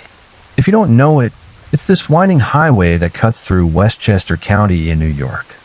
It's always busy even at night, and it's not exactly a hot spot for wildlife. I had a normal Saturday, hit the gym, grabbed lunch with a friend, did some grocery shopping. Nothing special. I was tired, ready to crash at home. The radio was on some top 40 station, and I was half singing along to whatever pop song was playing. The parkway was buzzing that night, cars zipping by in both directions. The road's well lit in some spots, but there are darker stretches between the streetlights. I was in one of those darker patches when I saw it, a deer, just walking across the highway. Not running, not bolting, just strolling, calm as you please. I slowed down, not wanting to hit it, but also struck by how weirdly chill this animal was.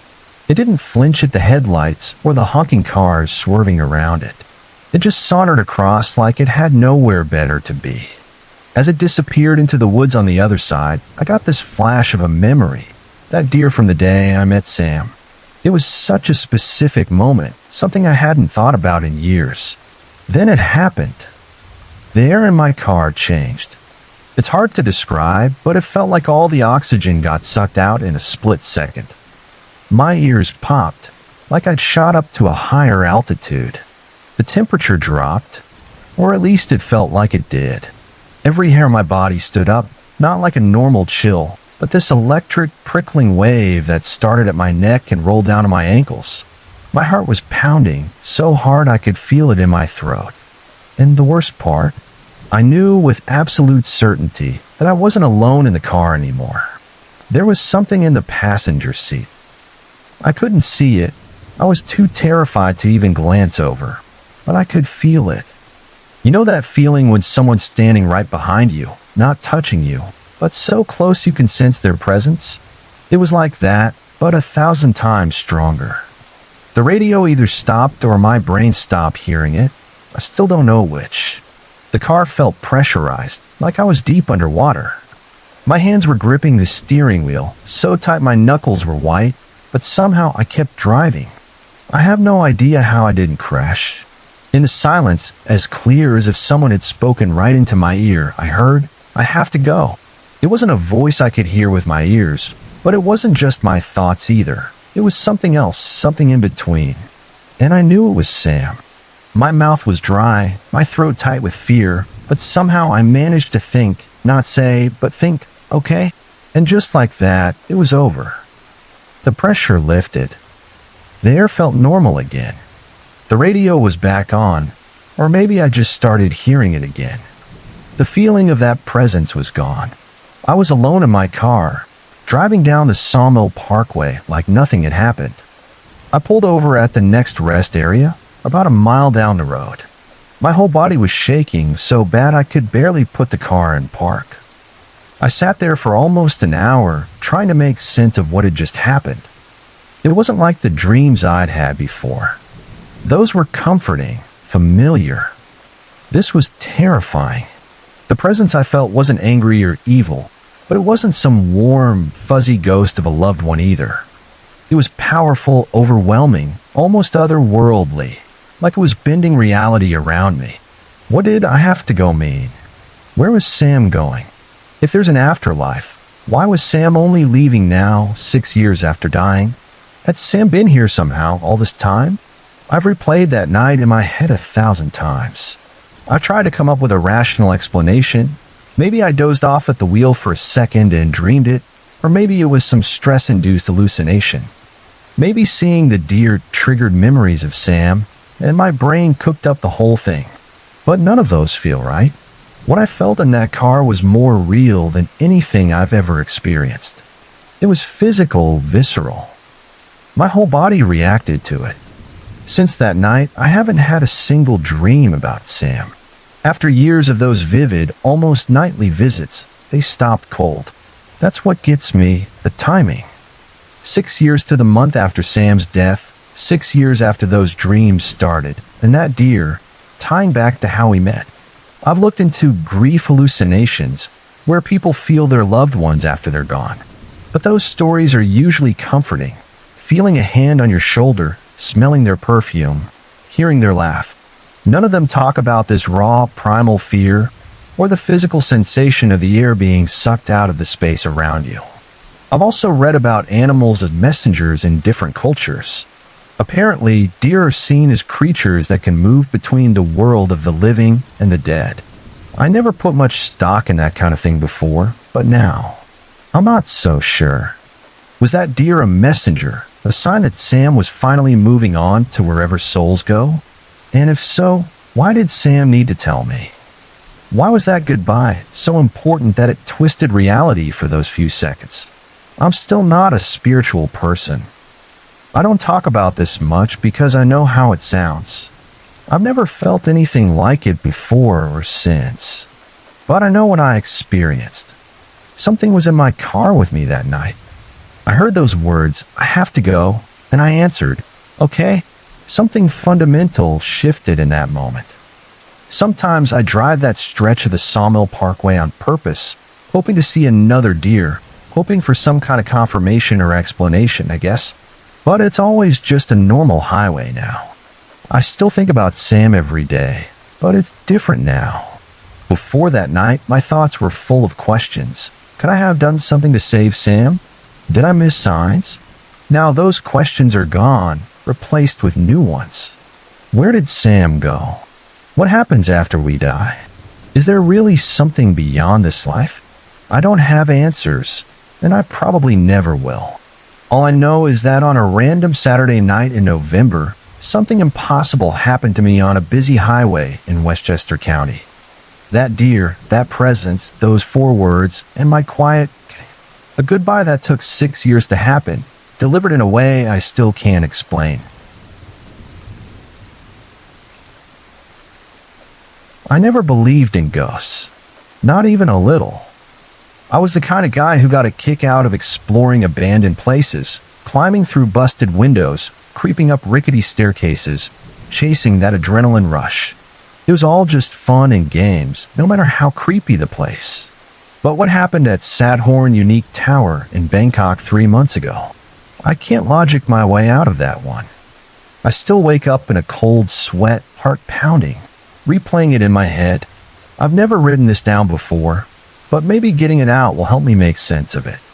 I'm not looking for answers or anyone to tell me I'm not crazy. I just need to get this off my chest.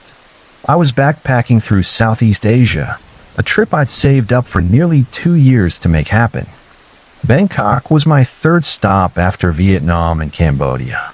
I'd hooked up with some other travelers through an urban exploration group online, and we decided to check out the infamous Ghost Tower Sadhorn Unique. If you haven't heard of it, it's this massive 49-story skyscraper that got abandoned during the 1997 financial crisis. It's just sitting there, a huge concrete skeleton looming over the city. Locals steer clear, saying it's haunted, cursed, you name it. There have been stories of suicides, murders, all sorts of bad stuff. But for urban explorers like us, it's like the Holy Grail. Our group was 5 of us, me, Nyron, a local guy who knew the city, 2 Aussies named Tim and Josh, a German girl named Anna, and the Canadian dude, Mark. We've been messaging for days, hyping ourselves up, swapping stories about other abandoned spots we'd hit. The plan was straightforward. Meet at a coffee shop nearby at 5 p.m., wait for dusk, then sneak into the tower. It's not exactly open to the public, but there are ways in if you know where to look. Tim had been there before and knew about a damaged fence at a side entrance. It was raining that evening, not a downpour, just a steady drizzle that soaked us through by the time we got to the tower. The gray sky turned dark fast, making the building look even creepier than in the pictures I'd seen online. It was this hulking, unfinished beast, all concrete and rebar, staring down at us. "We should stick together," Mark said as we squeezed through a gap in the fence. "People have gotten lost in here before." I nodded, my heart already racing, not from fear, but from the thrill of it all. The base of the tower was a mess. Graffiti everywhere, trash scattered across the ground, and a smell that hit like a punch, mildew, urine, and something else, something sour and wrong like decay. We flicked on our flashlights and headlamps, the beams slicing through the dark.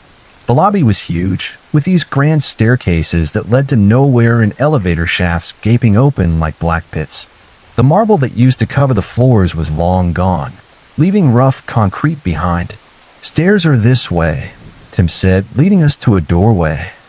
"Be careful, some of the steps are missing." He wasn't kidding. The stairwell was a nightmare.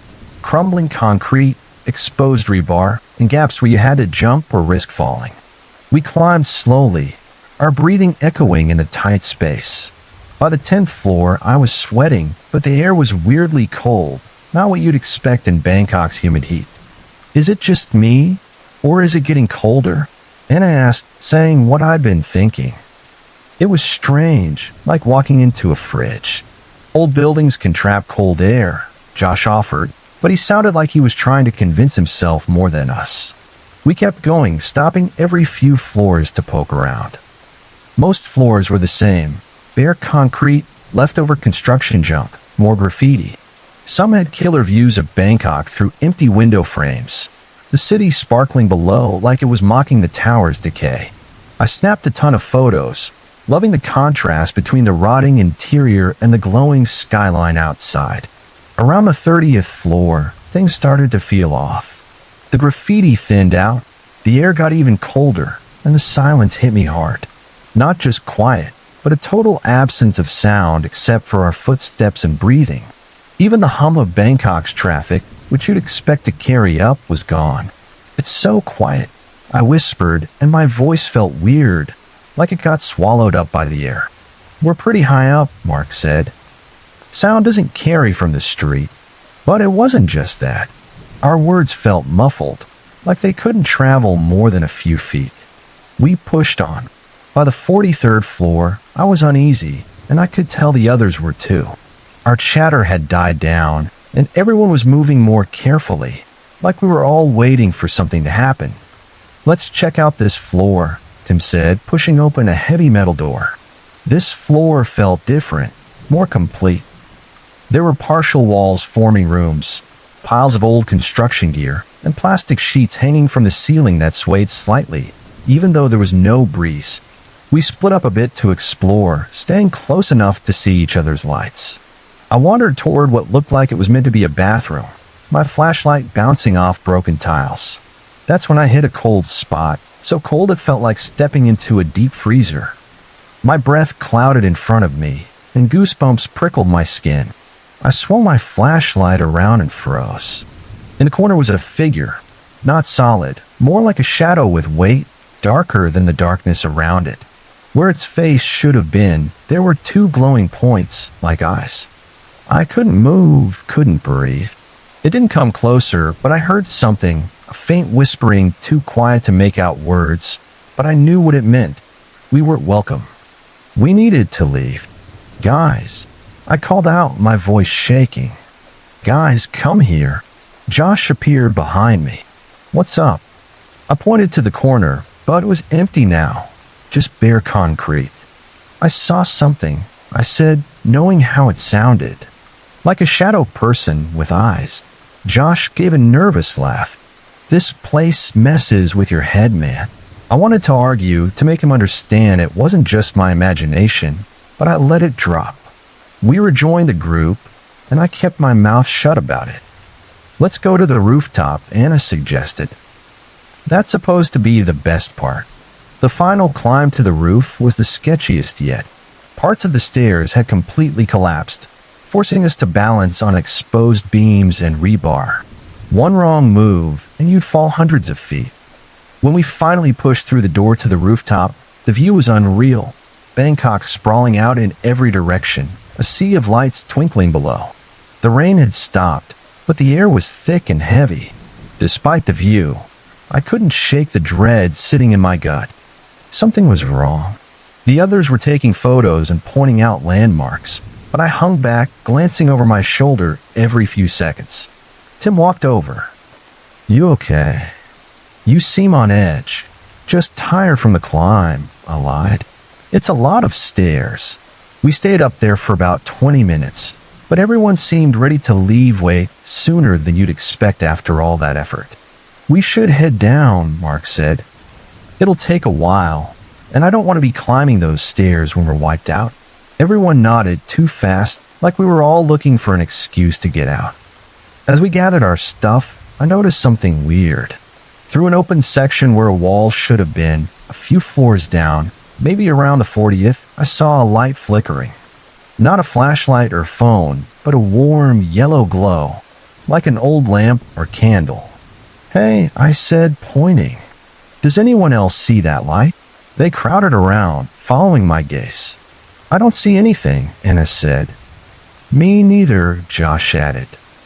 But it was right there, unmistakable.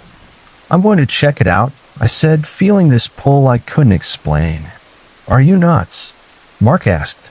"We need to stick together." "I'll be quick," I said. "Just a few floors down. I need to see what it is. Meet me on the 35th in 15 minutes. They argued, but I was already moving. Looking back, I don't know why I was so set on it. It was like the light was calling me specifically. I headed down, counting floors. The light seemed to come from around the 40th, so I stepped out there. Nothing, just darkness and empty rooms. I went down to 39, then 38. On the 38th floor, I saw it again, that warm glow coming from behind a partially built wall. I moved toward it, my flashlight leading the way. When I turned the corner, I found a room that didn't belong. Unlike the rest of the tower, it was finished. Actual flooring, painted walls, and in the center, a standing lamp with a yellow shade, casting that glow I'd seen. But what stopped me cold was the mirror. A full-length, ornate mirror in a gold frame, standing against the far wall. It looked ancient, totally out of place in a construction site, and the glass was spotless, reflecting the room perfectly. I walked toward it, drawn in despite myself.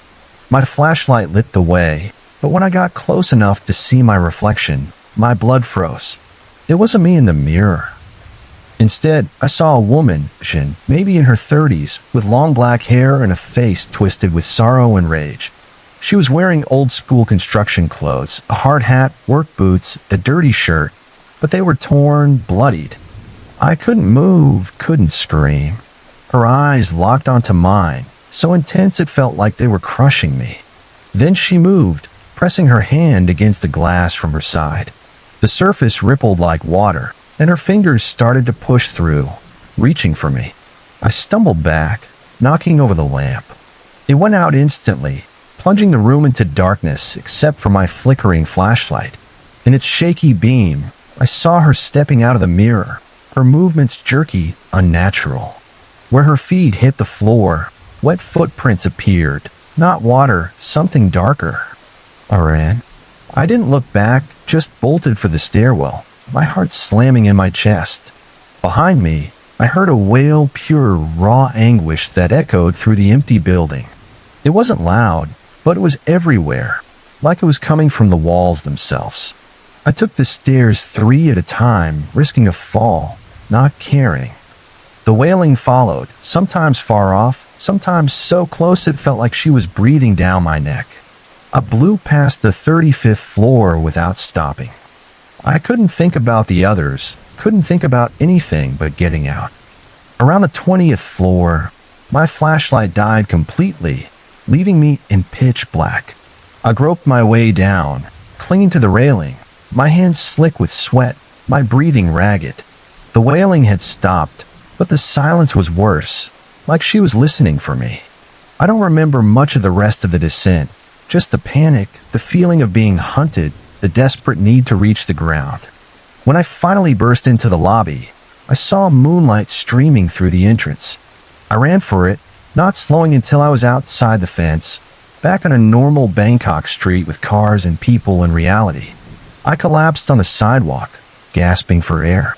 A few passers-by gave me weird looks, but no one stopped, just another freaked-out tourist. About 20 minutes later, the others came out looking pissed and worried. "What the hell, man?"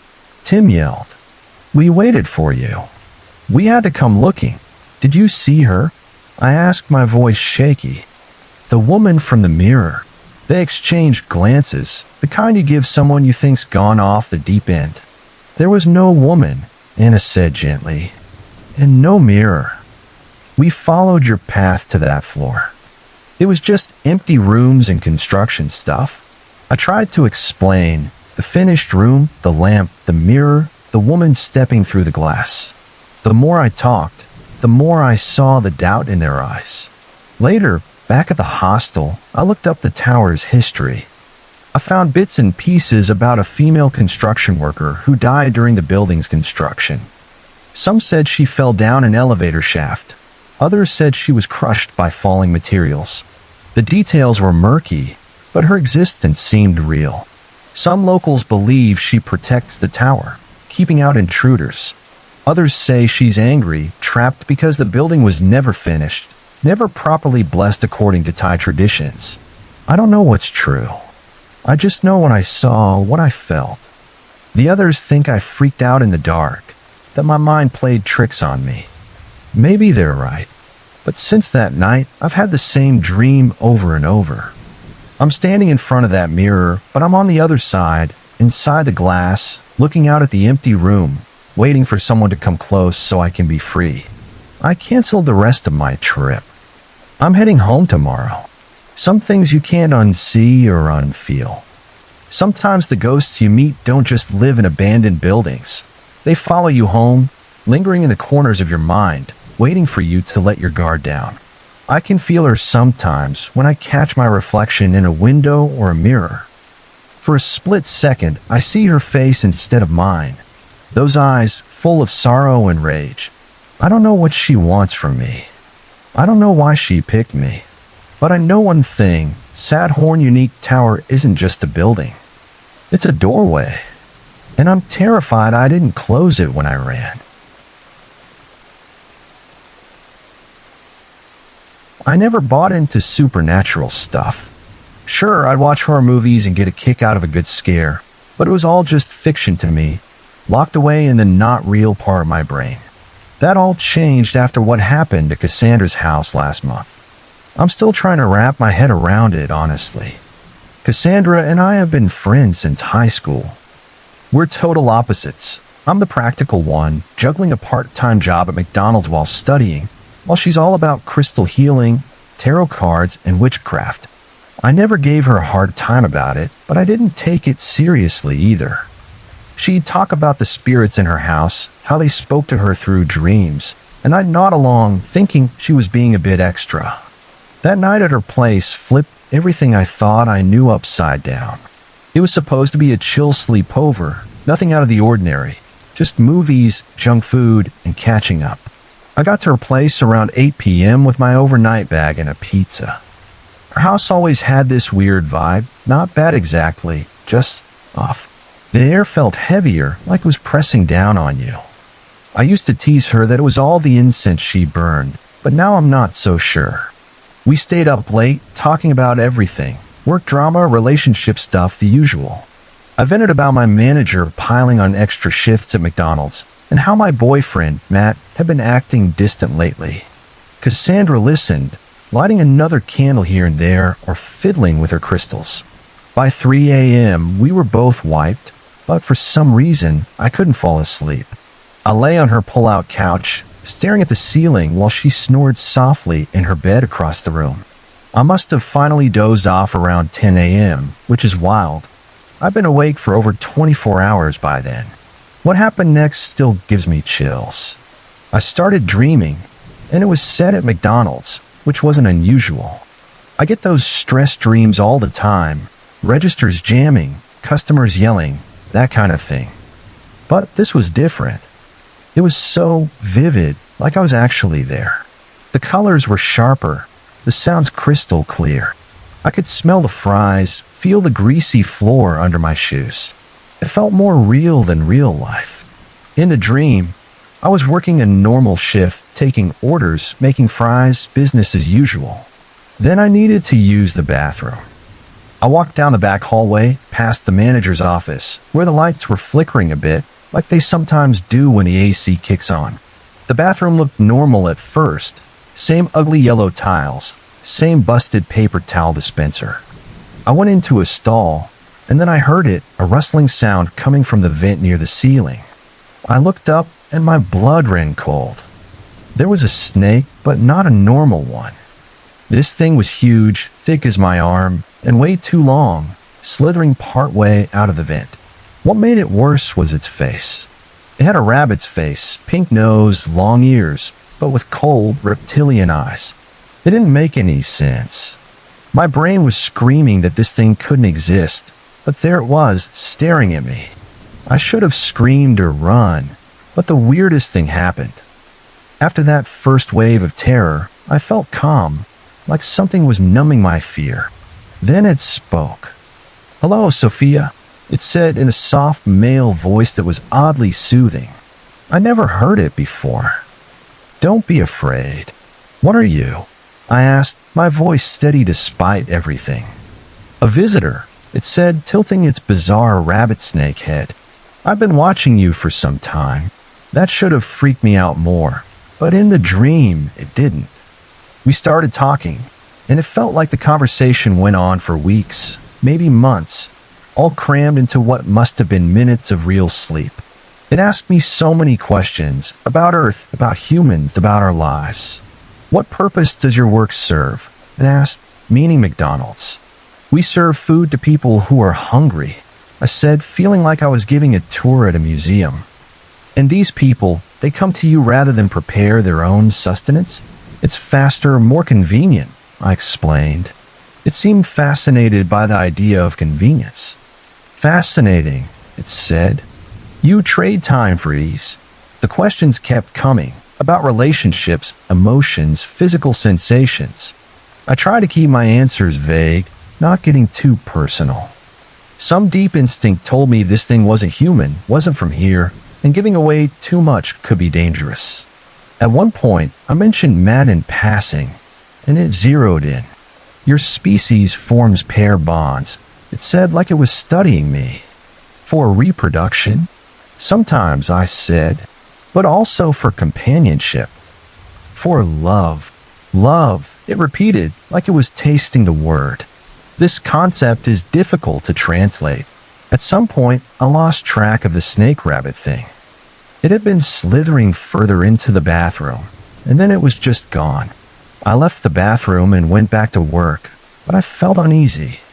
Things got weirder.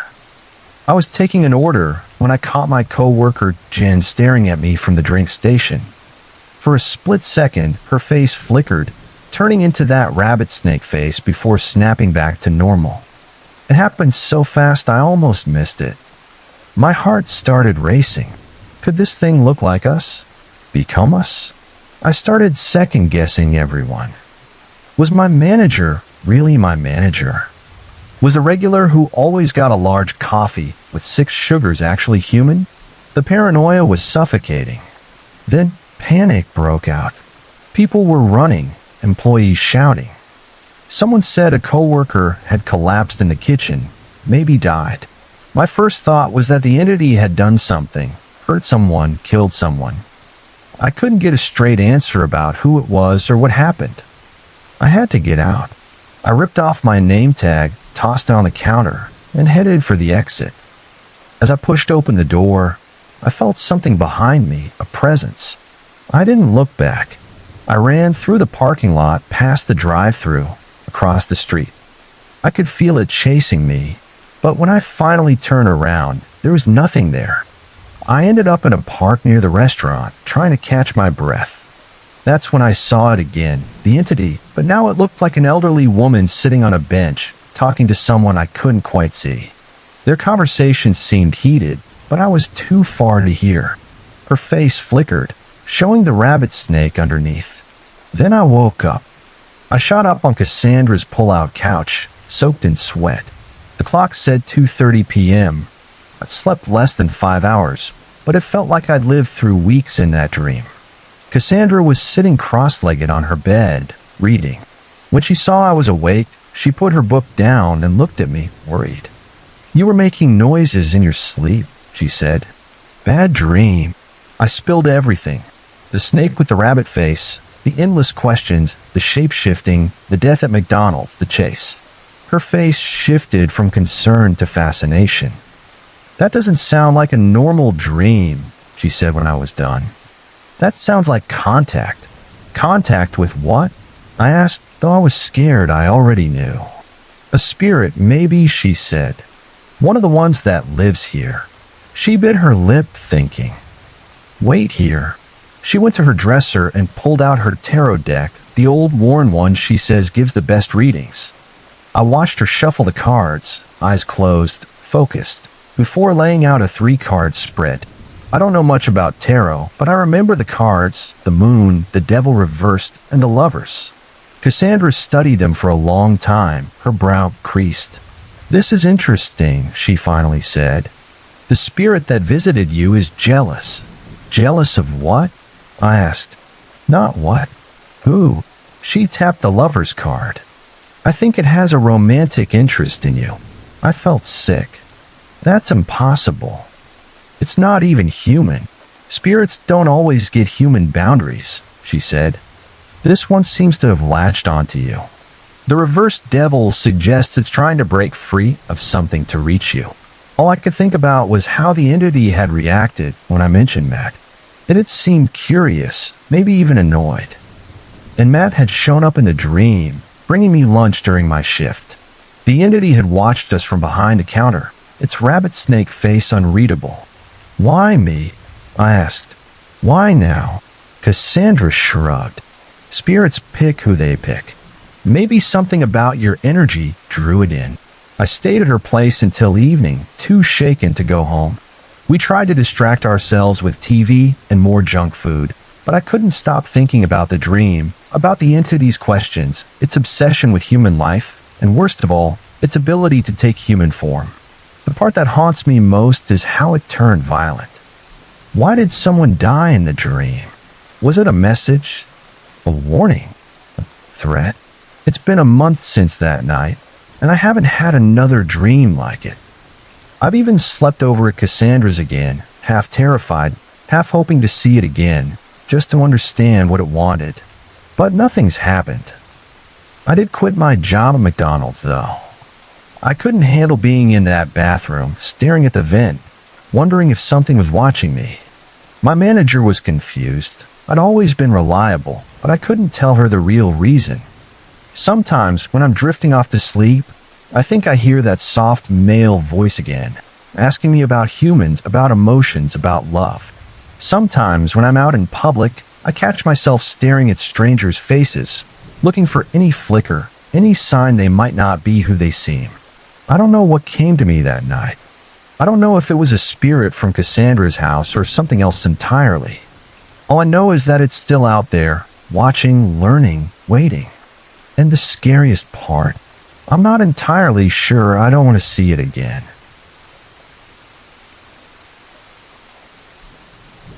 I've been wanting to write this down for a while, but I kept putting it off. Not because I'm worried people won't believe me. I honestly don't care about that anymore, but because putting it into words means reliving it. Even a month later, I'm still trying to make sense of what happened to me and my girlfriend, Melissa. We've been together for almost 3 years when we decided to move in together. We were both 26, had decent jobs, and it felt like the next step. We found this second-floor apartment, Unit 2011, in a building that wasn't fancy but fit our budget. The rent was a little below market value, which should have been a red flag, but we were just thrilled to find something we could afford in this economy. Moving day is burned into my memory because that's when it started.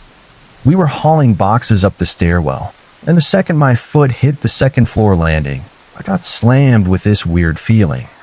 It's hard to describe, like intense vertigo mixed with this pressure, like the air got thick and thin all at once, if that even makes sense.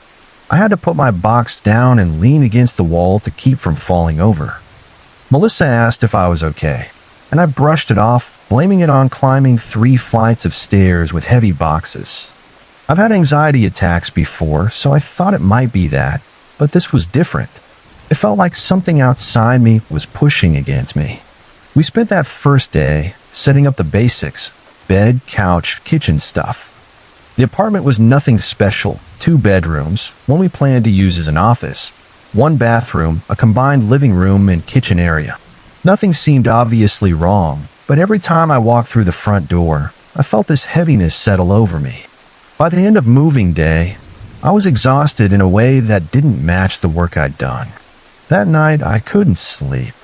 I kept waking up, heart racing, convinced someone was watching me from the corner of our bedroom.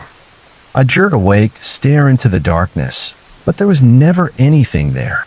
The first few weeks, we started noticing little things. I'd be working at my desk and catch movement out of the corner of my eye, like someone walking past the doorway. I'd jump up thinking it was Melissa, but she'd be in another room. Or we'd both be on a couch and hear what sounded like footsteps in the hallway outside our bedroom.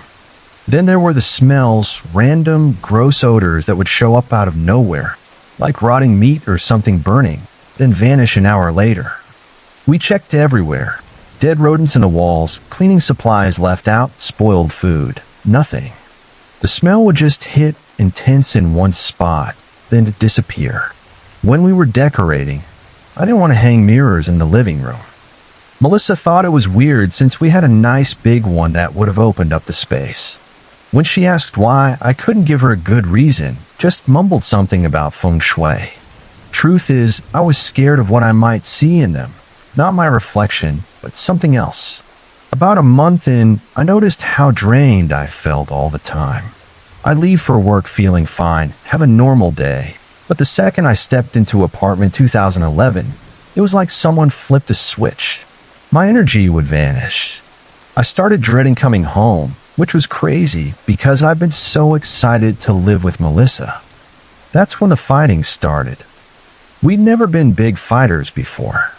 Sure, we'd disagree, but we were always good at talking things out. In that apartment, though, we couldn't stop bickering. Stupid stuff, dishes in the sink, leaving lights on the thermostat, things we never cared about before. One night, after a nasty argument over something so dumb I can't even remember what, I sat on the edge of our bed and thought, this isn't me. I don't act like this. It was like I was watching myself say mean things I didn't mean, like I was a passenger in my own body. I apologized to Melissa, and she apologized too. We were both confused about why we were so on edge. The next day, we tried to be extra nice to each other, having coffee in the kitchen when we heard it for the first time, voices. Not clear words, but the rhythm of people arguing, coming through the wall from the apartment next door. Problem was, that unit had been empty since we moved in. I knocked on their door to be sure, no answer. The building manager later confirmed no one was living there. We tried to brush it off, saying maybe the sound was carrying from another floor, but I knew that wasn't it. By the 3-month mark, things got worse. We'd be watching TV, and the volume would suddenly blast to max, or all the lights in a room would flicker, even though we just replaced the bulbs. My laptop would shut down in the middle of work, battery full, no explanation. One evening, I came home to find Melissa sitting on the couch, staring at the wall like she hadn't moved in hours. When I asked what was wrong, she just said, "I don't feel like myself here." That hit me hard because it was exactly how I'd been feeling. We started avoiding the apartment. We'd work at coffee shops, eat out, visit friends, anything to stay away. But we couldn't avoid it forever. The worst night came about 6 months in. I woke up around 3 a.m., that watch feeling stronger than ever. I rolled over to check on Melissa, but she wasn't in bed. I called her name, no answer. I found her in the living room, standing in the dark, facing the corner. "Mel," I said. When she turned around, her face looked wrong, not different, but blank, like she wasn't really there. I asked what she was doing, and she said she'd heard someone calling her name. We checked the whole apartment, nothing. No one was there, at least not that we could see. After that, the shadows started. Not just flickers in my peripheral vision anymore, but actual dark shapes moving across walls and ceilings. They were fast, you'd miss them if you blinked, but they were real. Melissa saw them too, which was both a relief and terrifying. The fighting got worse. We'd scream over nothing, say awful things we'd never said before. And every time we fought, the weird stuff ramped up. More shadows, more noises, more electronics acting up. It was like the apartment was thriving on our anger. One night, during a huge fight, all the kitchen cabinet doors flew open at once. We both froze mid-sentence, staring. Neither of us was near the kitchen. We couldn't explain it away. That was when we finally admitted something was wrong with the apartment, not just us. We started digging into the building's history. It wasn't that old, built in the 70s, but we found out there had been a suicide in our unit about 10 years back. A guy had taken his life after his wife left him. The previous tenants had only lasted 8 months before breaking their lease. The manager never mentioned any of this, of course. By month 8, I was having nightmares almost every night. In them, I was trapped in the apartment, but it was endless, hallways stretching into darkness, rooms that shouldn't exist, and something always following me, just out of sight. I'd wake up gasping, feeling like I was being crushed. Melissa was having similar dreams. We thought about moving, but we were locked into a year-long lease, and breaking it would have cost us money we didn't have. So we tried to cope. We bought sage, tried cleansing the place, put salt in the corners like we read online.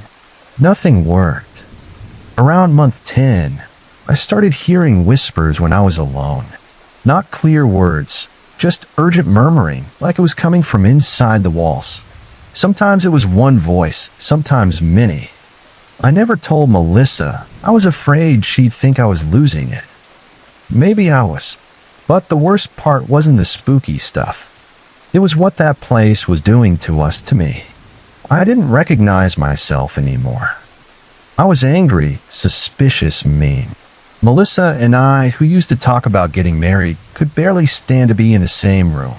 Whatever was in that apartment was poisoning us. 2 weeks before our lease was up, I hit my breaking point. Melissa had gone to stay with her sister after another fight, and I was alone. I was sitting on the couch when I heard someone whisper my name, clear as day, right behind me. I spun around, and for a split second, I saw something, a dark human-shaped figure, but wrong, too tall and too thin. Then it was gone. I grabbed my phone and wallet and ran out, spending the night in my car. The next day, I called Melissa, and we both agreed we were done. We'd rather lose our security deposit than spend another night there. We packed our essentials in one day and never went back. I mailed the keys to the property manager with a note saying we were out. The relief was instant. It was like I could breathe again, think clearly again. Melissa and I are staying with friends while we figure out what's next. We're talking again, really talking, not fighting. It's like we're ourselves again. But here's what keeps me up at night. If there was something supernatural in that apartment, and I'm convinced there was, what was it doing to us? Was it feeding off our bad vibes? Was it trying to make us hurt each other, or worse, ourselves? And how many other people has it messed with? We drive by the buildings sometimes, and I've seen a for rent sign in the window of apartment 2011 again. I think about warning the next tenants, but what would I say? Hey, there's something evil in there that'll turn you into someone you don't recognize. Who believed that? I used to be the skeptic, the rational one. Now, I don't know what to believe except that some things in this world don't make sense. Some places are just wrong. Whatever was in apartment 2011, it's still there, waiting for someone new.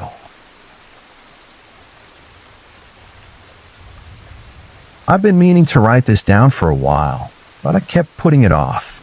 Not because I'm scared people won't believe me. I don't care about that anymore, but because writing it means going back there, reliving it. Even now, more than half my life later, I'm still trying to make sense of it.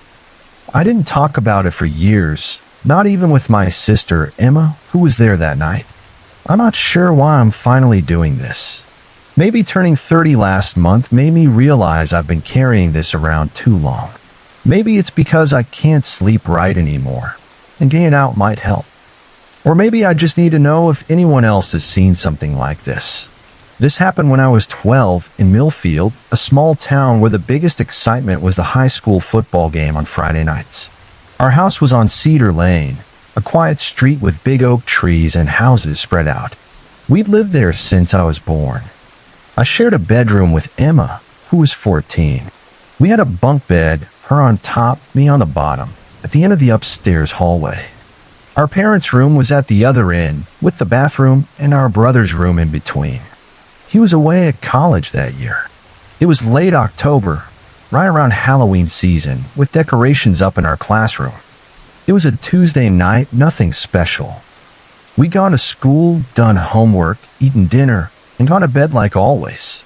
The windows were cracked open because it was that perfect fall weather, cool enough for a blanket, but not so cold you had to shut everything up.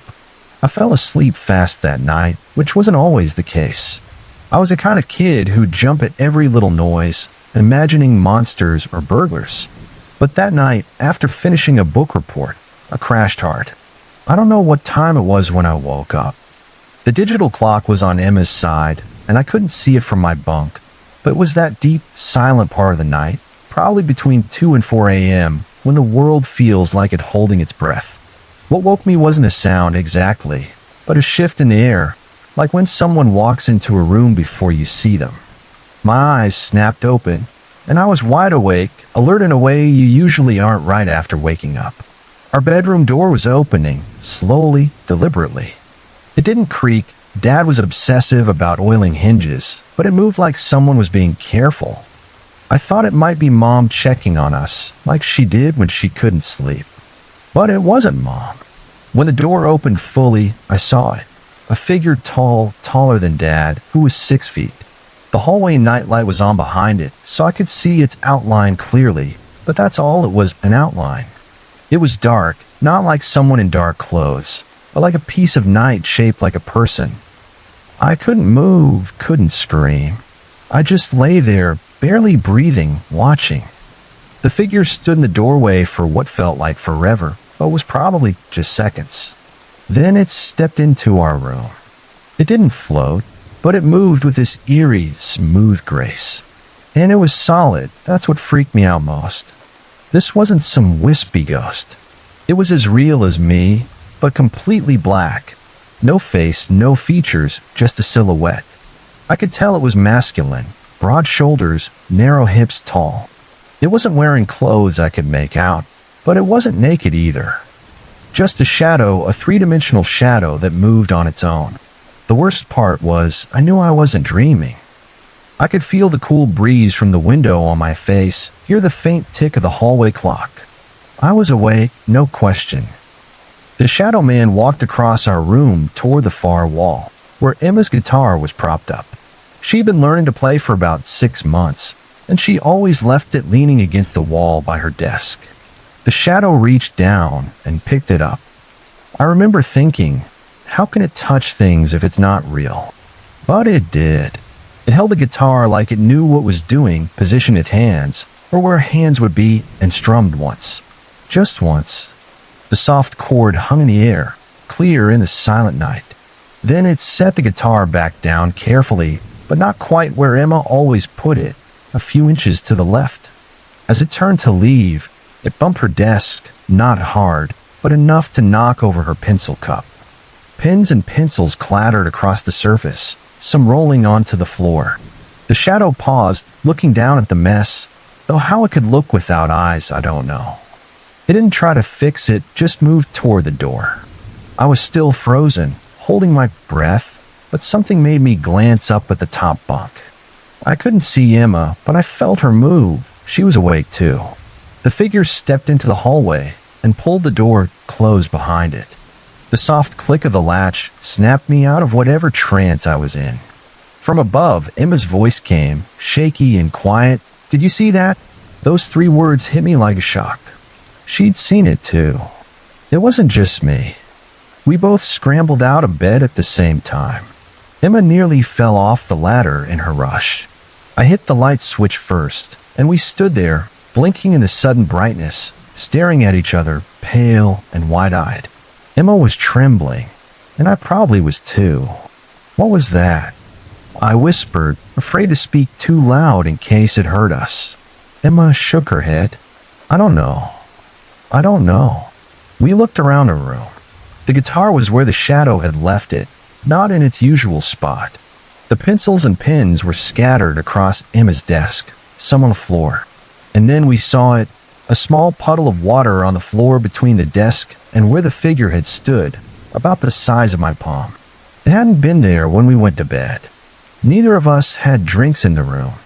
Emma touched it with her fingertip. "It's cold," she said. We stood there, staring at that puddle like it held answers. It didn't, of course, just water, but proof that something had been there, something real enough to leave a trace. "Should we wake Mom and Dad?" I asked. Emma hesitated, then shook her head. "What will we tell them? That we saw a shadow move our stuff? They'll think we had the same nightmare or something." She was probably right. Our parents were practical. Dad was an accountant, Mom taught high school chemistry. They didn't buy into anything supernatural. Once, when I was 8 and swore there was a monster in my closet, Dad made me stand there while he went through every item, explaining what each shadow was. "Let's just go back to bed," Emma said, but neither of us moved. "Can I sleep in your bunk tonight?" I asked. I couldn't stand the thought of being in my bed, closer to the floor where that thing had walked. Emma nodded, looking relieved I'd asked. We climbed into her bunk with both our blankets, huddling together like we did during thunderstorms when we were little. We left the light on. Neither of us slept. We just lay there, listening to every creak and groan of the house, flinching at shadows from tree branches outside. When morning came, the puddle had dried, leaving no trace. The guitar and scattered pins were the only proof anything had happened. If Emma hadn't seen it too, I might have convinced myself it was a dream. But she had. She'd seen the exact same thing. Here's the weird part.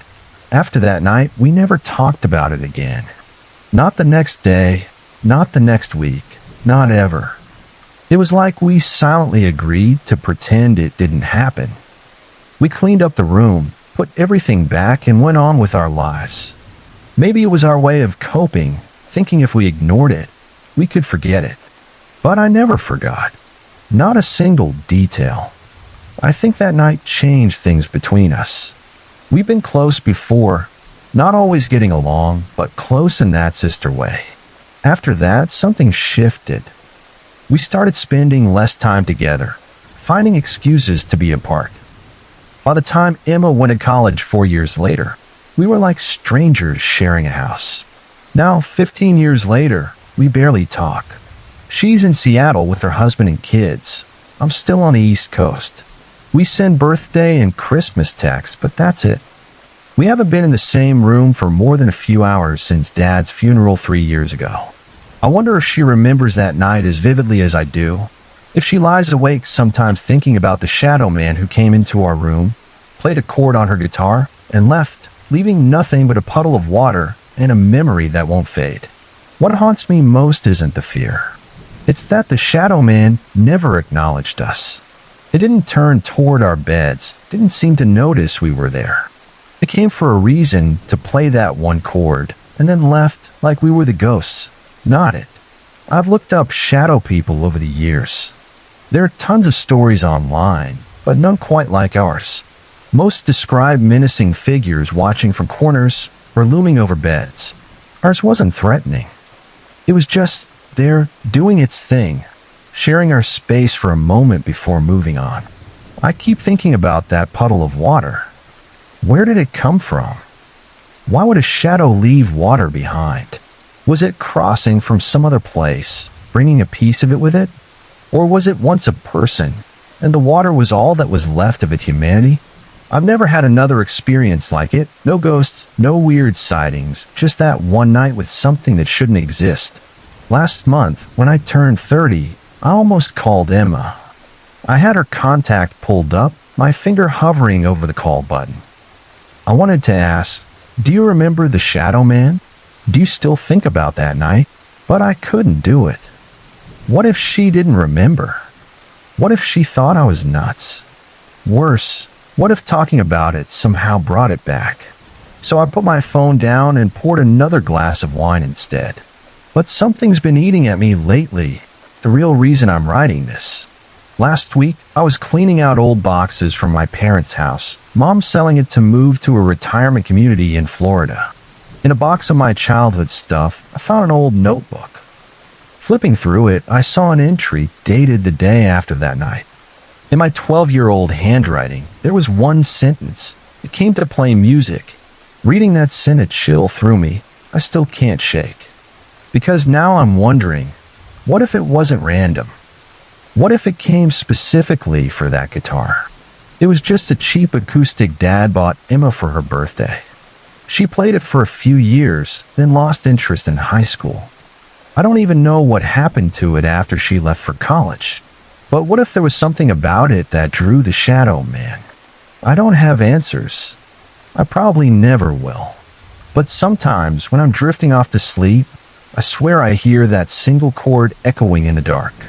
I wonder if somewhere, in some other dimension or time, the shadow man is still playing, still moving through places he doesn't belong, leaving nothing but confusion and tiny puddles of water behind. And I wonder if he'll ever come back. That smell, it's what sticks with me the most, even after all these years. This weird mix of something burning, not quite like wood, and something else, something sour that turned my stomach. It's been almost 40 years, but sometimes I wake up in the middle of the night, that smell in my nose, feeling like I'm 12 again, staring up at those things. Let me back up. My name's Jason. In 1985, my mom moved me and my little brother, Michael, to the Navajo Mountain Reservation in Utah. We were the only white kids for miles. Mom had landed a teaching job at the reservation school after finally leaving our dad. I won't dig into that mess, but let's just say we had good reason to get far away from him. It was strange being outsiders there. Not awful. Most people were kind enough, but we always felt like we didn't quite fit in. By that summer, though, Michael and I had made friends with a few local boys. We'd explore the area on our bikes almost every day after school. Mom was busy with teacher stuff, so as long as we were home before dark, she was cool with us roaming. The mesa was this flat-topped hill that loomed over everything. You could see it from our bedroom window. It wasn't super tall, but it was steep enough to make climbing it a challenge. We'd go up there during the day sometimes, but never at night. Nobody did. One evening in late July, we were out later than usual, me, Michael, and 3 Navajo boys, Darren, Kyle, and Thomas. We were riding our bikes on this dusty dirt road that ran alongside the mesa, racing, doing dumb tricks, laughing like idiots. The sun had just gone down, and we knew we should head home soon. I was out front, pedaling hard, when Darren shouted something in Navajo. Everyone slammed on their brakes so fast I almost crashed. When I looked back, they dropped their bikes and were just standing there, staring up at the mesa. I turned to see what they were looking at, and my blood ran cold. There was a fire on top of the mesa, not a little campfire, but huge, like something out of a movie. The flames shot up at least 20 feet, lighting up the whole mesa like it was daytime. And around it, God help me, were these figures. From where we stood, they looked pitch black, not like dark-skinned people, but like living shadows, tall and thin, moving in this jerky, unnatural way, like giant insects.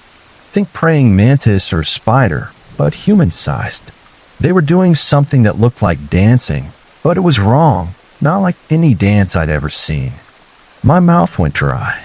Kyle started saying something in Navajo, fast and panicked, and Thomas cut him off with a sharp word. Then Thomas looked at us and said, "We go now." The Navajo boys grabbed their bikes and took off like something was chasing them. Michael clutched my arm so hard it hurt. "Jason, what is that?" he whispered. He was only 10, and I could feel him shaking. "I don't know," I said, still staring. As we watched, one of the figures stopped moving and turned toward us. We were probably half a mile away, but I swear it looked right at me. That's when we ran. We ditched our bikes on the dirt road and sprinted home. I don't think I've ever run that fast before or since. We burst through the door, out of breath, terrified. Mom was at the kitchen table, grading papers, and looked up, startled. "What in the world is wrong with you two?" she asked, frowning. We tripped over each other, trying to explain the giant fire, the black figures, how the other boys freaked out. Mom listened, but I could tell she didn't buy it. She was raised super religious and practical, and anything that sounded like superstition got dismissed. "Boys, you know better than to make up stories," she said, sighing. "You probably saw some teenagers having a bonfire party, or maybe it was just shadows from clouds. The light plays tricks out here sometimes." Mom, the other kids freaked out. I insisted. They knew what it was. She shook her head. Those kids grew up on all sorts of legends. The Navajo have their beliefs, and that's fine for them, but we don't need to get caught up in that. Now go wash up for dinner. I looked at Michael, and I could see he was as frustrated as I was. Mom wasn't going to listen. She never really did when it came to the local culture. She respected the Navajo people, but she kept us at arm's length from anything she thought was superstitious. That night, I couldn't sleep. Our bedroom window faced the mesa, and I kept getting up to check, expecting to see that fire again. But it was just dark. Michael crawled into my bed around midnight, something he hadn't done since he was little. "What if they saw us?" he whispered. "What if they come here?" I tried to play the big brother. Mom's probably right. Just some teenagers messing around. But I didn't believe it, not for a second. The next morning, we were wiped out but determined. We had to go back and see what was up there. After breakfast, we rode to Darren's house. His mom looked uneasy when she saw us but called him out. "We need to check the mesa," I said straight up. Darren shook his head. "No way. Come on," I pushed. "Don't you want to know what it was?" "I already know what it was," he said quietly, glancing back to make sure his mom couldn't hear. "And we don't go near that stuff." It took almost an hour of begging, but Darren finally agreed to come, but only to wait at the bottom while Michael and I went up. He called Thomas and Kyle, who came along too, but they weren't happy about it. When we got to the dirt road where we'd been, they refused to climb. "We'll wait here," Thomas said firmly. "You shouldn't go up either." "What do you think it was?" Michael asked. Thomas and Kyle exchanged looks. Kyle said something in Navajo and Thomas nodded. "Bad medicine," Thomas said. "If you're smart, you'll leave it alone." But we weren't smart. We were curious kids who didn't know better. So Michael and I started climbing the mesa while our friends stayed below. It was hot, probably in the 90s, and the climb was tough. By the time we got near the top, we were sweating and panting. The mesa's top was flat, rocky, with patches of scraggly plants. We went straight to where we'd seen the fire, easy to spot since it faced the road where we'd been. But there was nothing, no ashes, no burn marks, no sign of a massive fire from just hours before. We searched the whole top, looking for anything. Zilch. It was like nothing had happened. "This doesn't make sense," I said, kicking at the rocky ground. That fire was huge. It should have left something. Michael was walking slowly, eyes on the ground. "Jason," he called. "Come look at this." He pointed to a mark scratched into the rock. It looked like a stick figure, but the head was wrong, and it had too many limbs at weird angles. Next to it were more marks, maybe words in a language I didn't know. "What is that?" Michael asked. Before I could answer, we heard a shout from below. Thomas was waving like crazy for us to come down. We took one last look around, then headed back. As we climbed down, I couldn't shake the feeling that something was watching us. I kept glancing over my shoulder, but there was nothing there. When we reached the bottom, our friends were already on their bikes, ready to bolt. "Well," Darren asked, his voice tight, "what did you find?" "Nothing," I said. "No fire, no ashes, just some weird scratches." The three of them exchanged looks again. "We should go," Kyle said. "Now." As we rode away, I told him about the markings. Nobody said anything at first. Then Thomas spoke, so quiet I barely heard him. "My grandma says not to talk about them. Ever. Or they hear you and know who you are." "Who?" Michael asked. "Skinwalkers," Thomas whispered.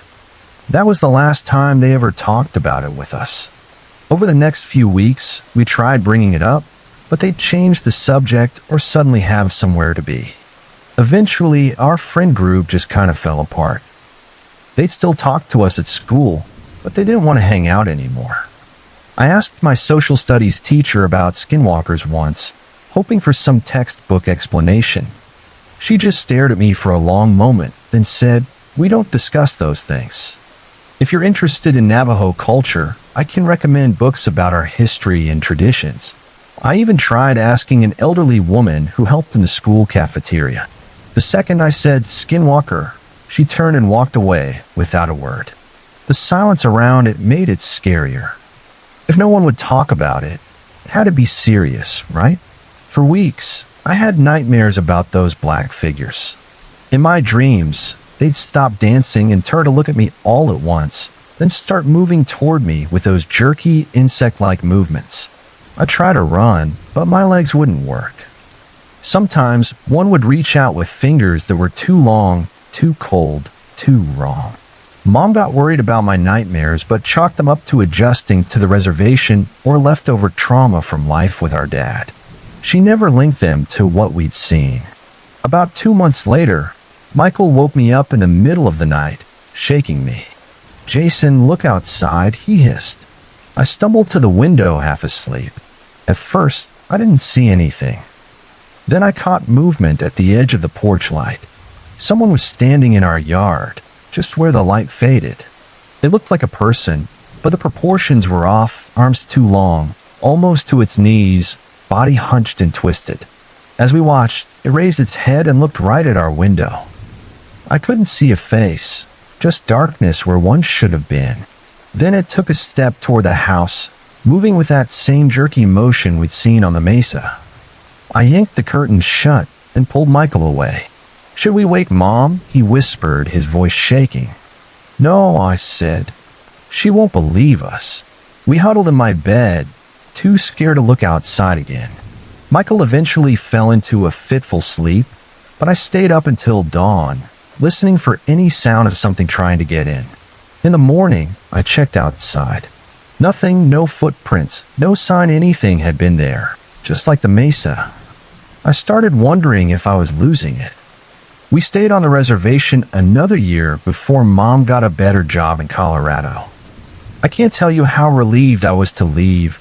The mesa, the secrets, the constant feeling of being watched. I was happy to put it behind me. Over the years, I convinced myself there had to be a rational explanation. Maybe it was some weird atmospheric thing, or local kids pulling a prank. I became a skeptic about anything paranormal.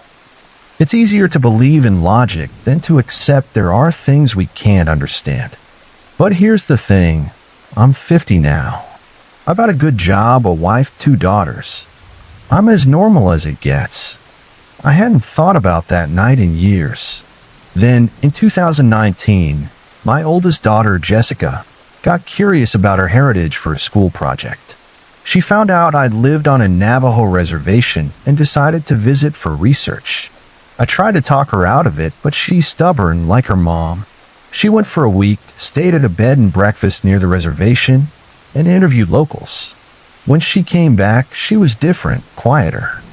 She didn't talk much about the trip until one evening, sitting on our porch. Out of nowhere, she asked, "Dad, did anything weird ever happen to you on the reservation?"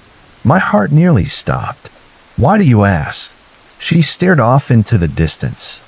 "I went up to that mesa one afternoon, just for the view. But when I got to the top, I felt something like a darkness came over me, like something was there watching. And I swear, Dad, I heard something whisper my name. Not just Jessica, my full name, Jessica Ellen Matthews, the one hardly anyone knows. I didn't know what to say." She looked at me, and I saw real fear in her eyes. A woman I interviewed told me later I shouldn't have gone up there. She said the place was haunted by something called a skinwalker. She said they remember people, Dad, and they remember their families. I tried to laugh it off, blame it on suggestion or imagination, but my hands were shaking. That night, for the first time in decades, I had the nightmare again. The black figures around the fire, all turning to look at me. But this time, they weren't just looking at me, they were looking past me, at something behind me. When I turned around in the dream, my daughters were there, exposed, unprotected. I woke up with that smell in my nose again, that burning, not quite with smell, mixed with something wrong. I got up, checked on my girls, watched them sleep peacefully. Then I went to the window and looked out into our suburban backyard. For a split second, I thought I saw something move at the edge of the light, something with limbs that moved wrong. I don't know what we saw in 1985. I don't know if it was real or if we all shared some kind of hallucination. What I do know is that 40 years later, it still turns my blood to ice. And sometimes in the darkest part of the night, I'm still too scared to look out the window, terrified of what might be looking back. My grandparents stuck me in the third-floor bedroom at their farmhouse, thinking I'd love having my own space away from the adults. But honestly, being up there alone gave me the creeps. The stairs to the third floor were narrow, steep, and creaked no matter how light you stepped. The bedroom had this old, flowery wallpaper peeling at the corners and antique wooden floors that groaned with every move. At night, it got worse. I swear I heard footsteps in the hallway outside my door when everyone else was asleep. We'd been there about 5 days when it happened. It was a Saturday, and my grandparents were throwing a big family barbecue. All my aunts, uncles, and cousins were there, probably 20 people total. The adults were in the backyard, drinking beer, grilling burgers, and laughing loud enough to drown out everything else. Us kids were playing tag around the property, running through the grass. My dog Max was there too, a 4-year-old golden retriever, the sweetest dog you could imagine, always wagging his tail and sticking close to me. It was mid-afternoon, around 3 p.m., the sun's still bright, but the house cast a long shadow over part of the yard. I remember it clearly because I was mid-game with my cousins when I realized I needed to use the bathroom. The downstairs one was taken, so I figured I'd run up to the second floor. Nobody noticed me slip inside. The party was too loud, everyone talking over each other. The house felt weirdly quiet compared to the chaos outside, like stepping into a different world. My ears felt that pressure you get in an empty building, It was July, and my grandparents didn't have air conditioning in that old place, but it was noticeably cooler inside, almost chilly, which struck me as odd. I used the second floor bathroom and was heading back down the main staircase when I rounded the corner and saw Max at the bottom, just standing there, looking up at me. At first, I was confused because I could have sworn he was outside with everyone else when I came in. "Max," I called, starting down the stairs. That's when I noticed something was wrong. Max was completely still, unnaturally still. His tail wasn't wagging, which was weird because Max's tail was always going when he saw me. His eyes looked empty, cold, like I was staring at a taxidermy version of him instead of my dog. His fur didn't have that warm, golden glow either. It was dull, washed out. I stopped halfway down the stairs, hit with this overwhelming dread. Something was wrong, really wrong, but I didn't get it. "Max," I said again, my voice shaky. That's when he moved, and I almost wish he hadn't. His head turned toward me, but it was all wrong, too slow, too mechanical, like one of those creepy animatronic animals at a museum. His body stayed facing forward, but his head rotated, and his eyes, they weren't Max's. They were pitch black, like two empty holes. I gripped the banister, frozen. I couldn't scream, couldn't move, just stood there as this thing that looked like Max but wasn't stared up at me. It got worse. After what felt like forever, but was probably just seconds, it turned away. But instead of heading toward the front door or the kitchen, it walked straight toward the wall under the staircase. And then, I still can't believe it, it walked right through the wall, like it wasn't even there. That snapped me out of it. I screamed, so loud my throat burned, and ran down the stairs, taking them 2 at a time, not caring if I fell. I bolted through the kitchen and out the back door, still screaming. Everyone turned to look. My mom rushed over, asking what was wrong. I was hysterical, sobbing as I tried to explain. Max was inside. He wasn't right. He went through the wall. My dad came over, looking worried. "Emma, Max has been out here the whole time," he said, pointing across the yard. There was Max, tied to a post on the deck with a long leash, lying in the shade, panting in the summer heat. "That's impossible," I said. "I just saw him inside." "No, honey," Dad said gently. "He's been out here the whole time. I tied him up myself over an hour ago because he kept trying to steal food off people's plates." I didn't know what to say. I knew what I'd seen, but there was Max, clearly outside, where he'd apparently been all along. My relatives were staring, giving each other those looks. Poor Emma. What an imagination. Maybe she's had too much sun. My mom suggested I go lie down, thinking I was overtired. But there was no way I was going back in that house alone. I spent the rest of the afternoon in a lawn chair, refusing to go inside. When it got dark and everyone started heading in, I begged to sleep in my parents' room. They agreed, probably thinking I'd had a nightmare, even though I'd been wide awake. For the rest of that vacation, I refused to be alone in the house.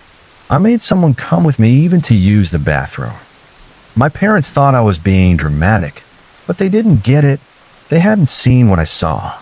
We left a few days later, and I never went back to that farmhouse. My grandparents sold it a couple of years after that when they moved to Florida for retirement. I was secretly relieved. For years, I tried to convince myself it was my imagination. Maybe I dozed off and dreamed it, or it was a trick of the light, my mind messing with me.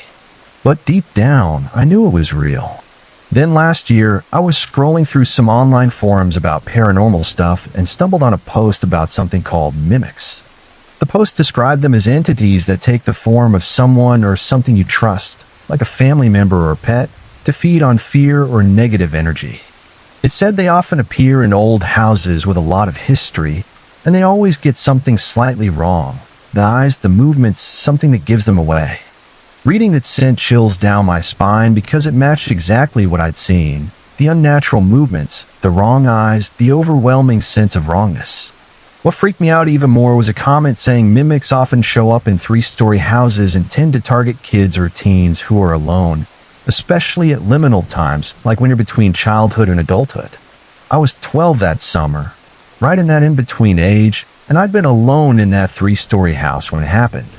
The thing is, I don't think it was trying to lure me. If anything, it felt like it was trying to scare me, or maybe warn me. I've thought about it a lot, and I still don't know why it showed up that day, or what it wanted. My dog Max, the real Max, passed away 2 years ago at 14, a good long life for a golden. Sometimes I wonder if what I saw was connected to him somehow, or if it just used his form because it knew I trusted him. I've never told anyone this next part, but the night after I saw the mimic, I had a vivid dream.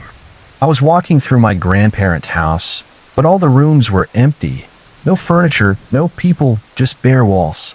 In every room, I could see that thing, not Max, standing in the corner watching me. In the dream, I somehow knew it had always been there, watching everyone who lived in that house. When I woke up, there was this weird smell in the room, like wet dog fur mixed with something rotten I couldn't place. I'm 22 now, in college, studying psychology, and I still think about that day. I've read up on mimics and other paranormal stuff, trying to make sense of it. Some say these entities have been around for centuries, taking different forms across cultures, skinwalkers in Native American lore, doppelgangers in European stories. The rational part of me wants to say it was sleep paralysis or a stress-induced hallucination, but the part of me that was there, that saw what I saw, knows it was something else. Something not human, something that could look like my dog but wasn't. I wonder if my grandparents ever experienced anything weird in that house, if they saw things they never talked about. I wonder if the new owners did. I've thought about tracking them down to ask, but I'm scared of what I might find out. The hardest part is that nobody believed me then, and nobody would now. I've never told this story to anyone except here, because I know how it sounds. But I know what I saw. Whatever it wasn't my imagination. I still can't sleep in the dark. I check behind doors before I walk into rooms, and I get uneasy around old houses, wondering what might be inside watching. Most of all, I wonder, why me? Why that day? What would have happened if I'd gone down those stairs and followed it? Some questions don't have answers, but I'm sure of one thing. There are things in this world we don't understand, things that live in the shadows of our reality, just out of sight. Sometimes they show themselves when you least expect it. That day changed me. I'm more cautious now, more tuned into that gut feeling when something's off. Because sometimes, that feeling is trying to warn you about something your mind can't grasp. I don't know what that thing was, or if it meant me harm, or if it was trying to tell me something. All I know is it was real, it happened, and 10 years later, I still can't explain it. I still can't sleep through the night. It's been 3 months since it all went down, but every time I close my eyes, I see her face, May's beautiful face. Then I remember how it changed, how everything changed. I'm writing this down now, maybe to make sense of it, maybe just to convince myself I'm not losing it. I grew up in a small village along the Prananong River. Everyone knew everyone. Our houses sat on stilts above the water, connected by rickety wooden walkways. Life was simple, but it was good. That's where I met May. May was the most beautiful woman I'd ever seen. Not just her looks, though her smile could light up the darkest night. It was her soul. She had this gift for making everyone around her feel like they mattered. When we got married, the whole village threw a 3-day celebration. I can still see the lanterns reflecting in her eyes that night. We were so happy. 2 years into our marriage, May told me she was pregnant. I couldn't stop grinning for weeks. I built a cradle by hand, staying up late after fishing to carve little designs into the wood. May would sit nearby, humming softly, sewing tiny clothes for our baby. We had it all planned out. Then the conscription notice came. The war felt so far from our quiet village, but suddenly I was being torn away from everything I loved. The night before I left, May held me tighter than ever. "Come back to us," she whispered. "We'll be waiting." "I will," I promised. It was the easiest promise I ever made. The war was hell. I won't get into it. That's not what this story's about. All I thought about was getting back to May and our child, who would have been born while I was gone. Every night, I dreamed of holding them both. When I finally made it back to the village, something felt off. People stared as I walked the familiar paths. Some even backed away. I figured they were just shocked to see me alive. Plenty of men from our village never came back. I hurried home, my heart pounding with excitement. The house looked the same, though the wooden steps creaked more than I remembered. Inside, I found May cradling our baby boy. "You came back," she said, her eyes filling with tears.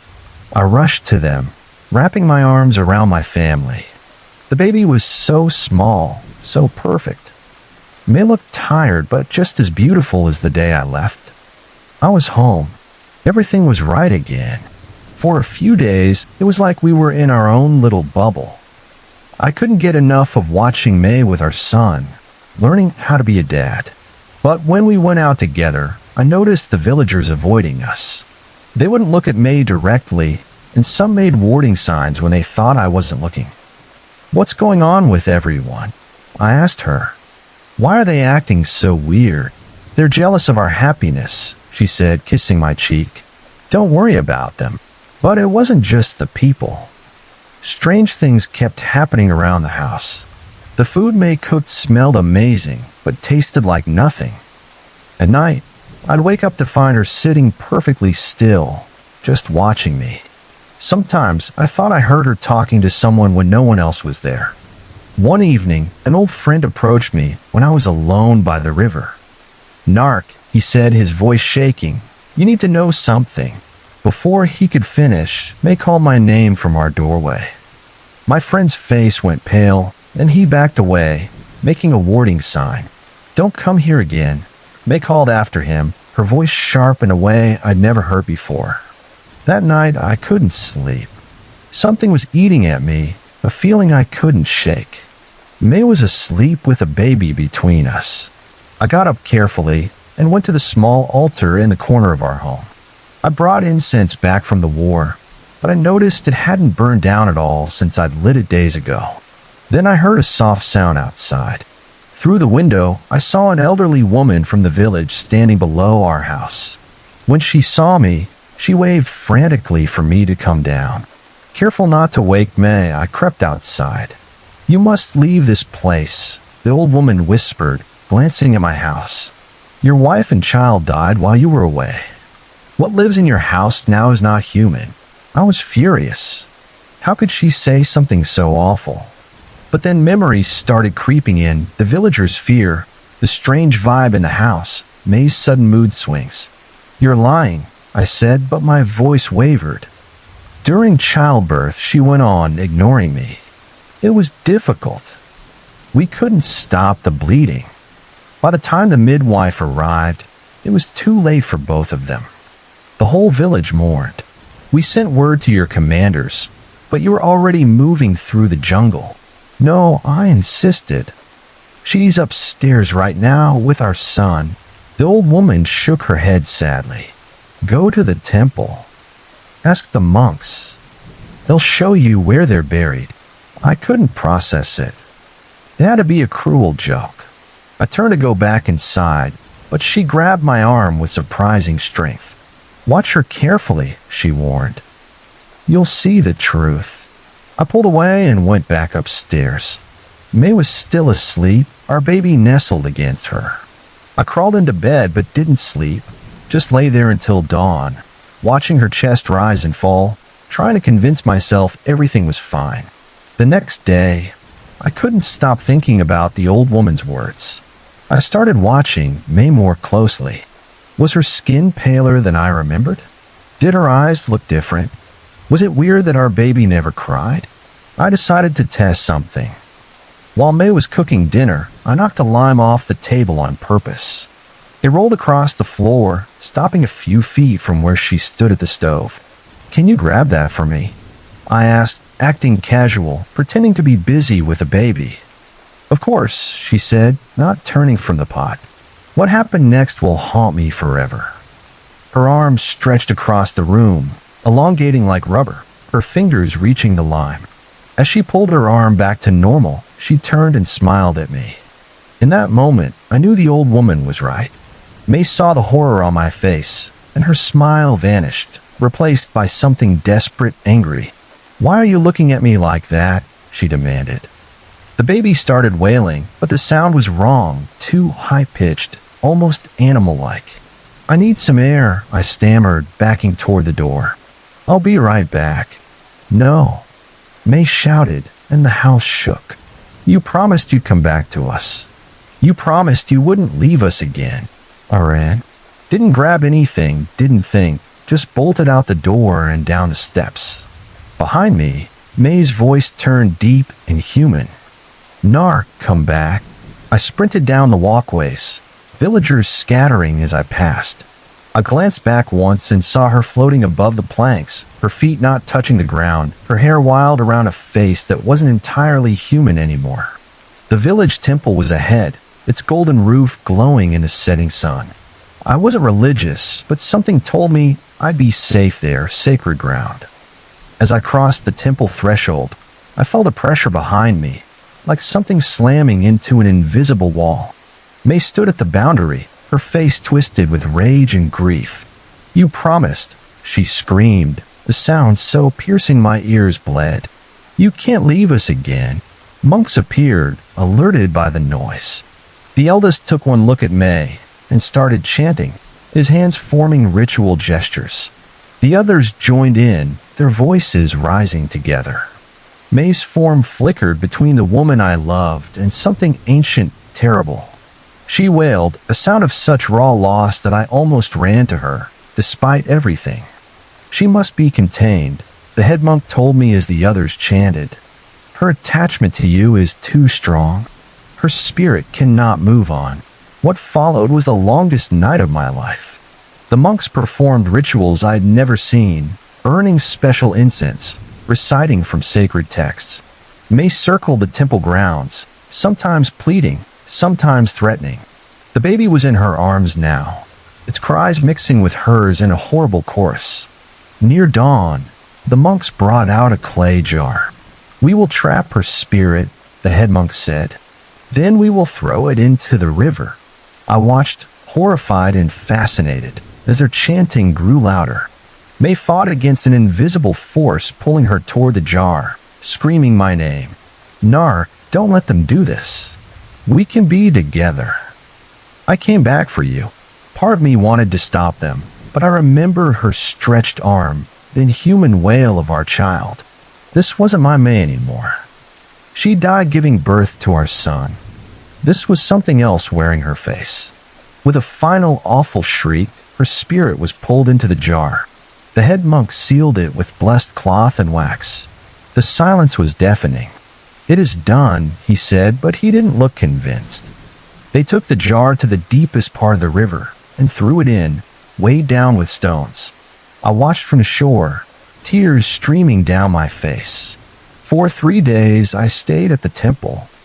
The monks showed me the grave where May and our son were buried. I brought flowers and prayed for their souls. On the 4th day, a fisherman came running to the temple, pale with terror. "She's back," he gasped.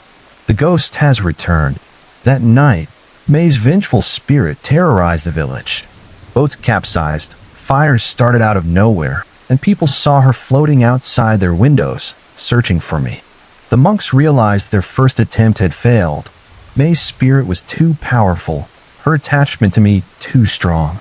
They gathered again, this time bringing an ancient vase said to have special powers. The ritual was intense. 7 monks chanting for 7 hours, the temple shaking, candles going out and relighting on their own. Through it all, May's voice called to me, promising we could be together forever if I just came to her. Finally, her spirit was trapped in the vase. The head monk told me it would be taken far away, kept by the royal family where its power could be contained. "Never speak her name again," he warned. "Never call to her. Her love for you transcended death itself. Such attachment is dangerous." I left the village that day. I couldn't stay, not with the memories, not walking past her house or her grave. I moved to the city, found work, tried to start over. But sometimes late at night I hear her calling my name. Sometimes I think I see a woman holding a baby, watching me from across a crowded street. And sometimes I wake up to find a single line by my bed. I don't know if I'll ever be free of May. I don't know if her spirit is still trapped in that vase or if she broke free. All I know is that love isn't supposed to be like this. It's not supposed to follow you from beyond the grave. And now as I write this, I hear something scratching at my door.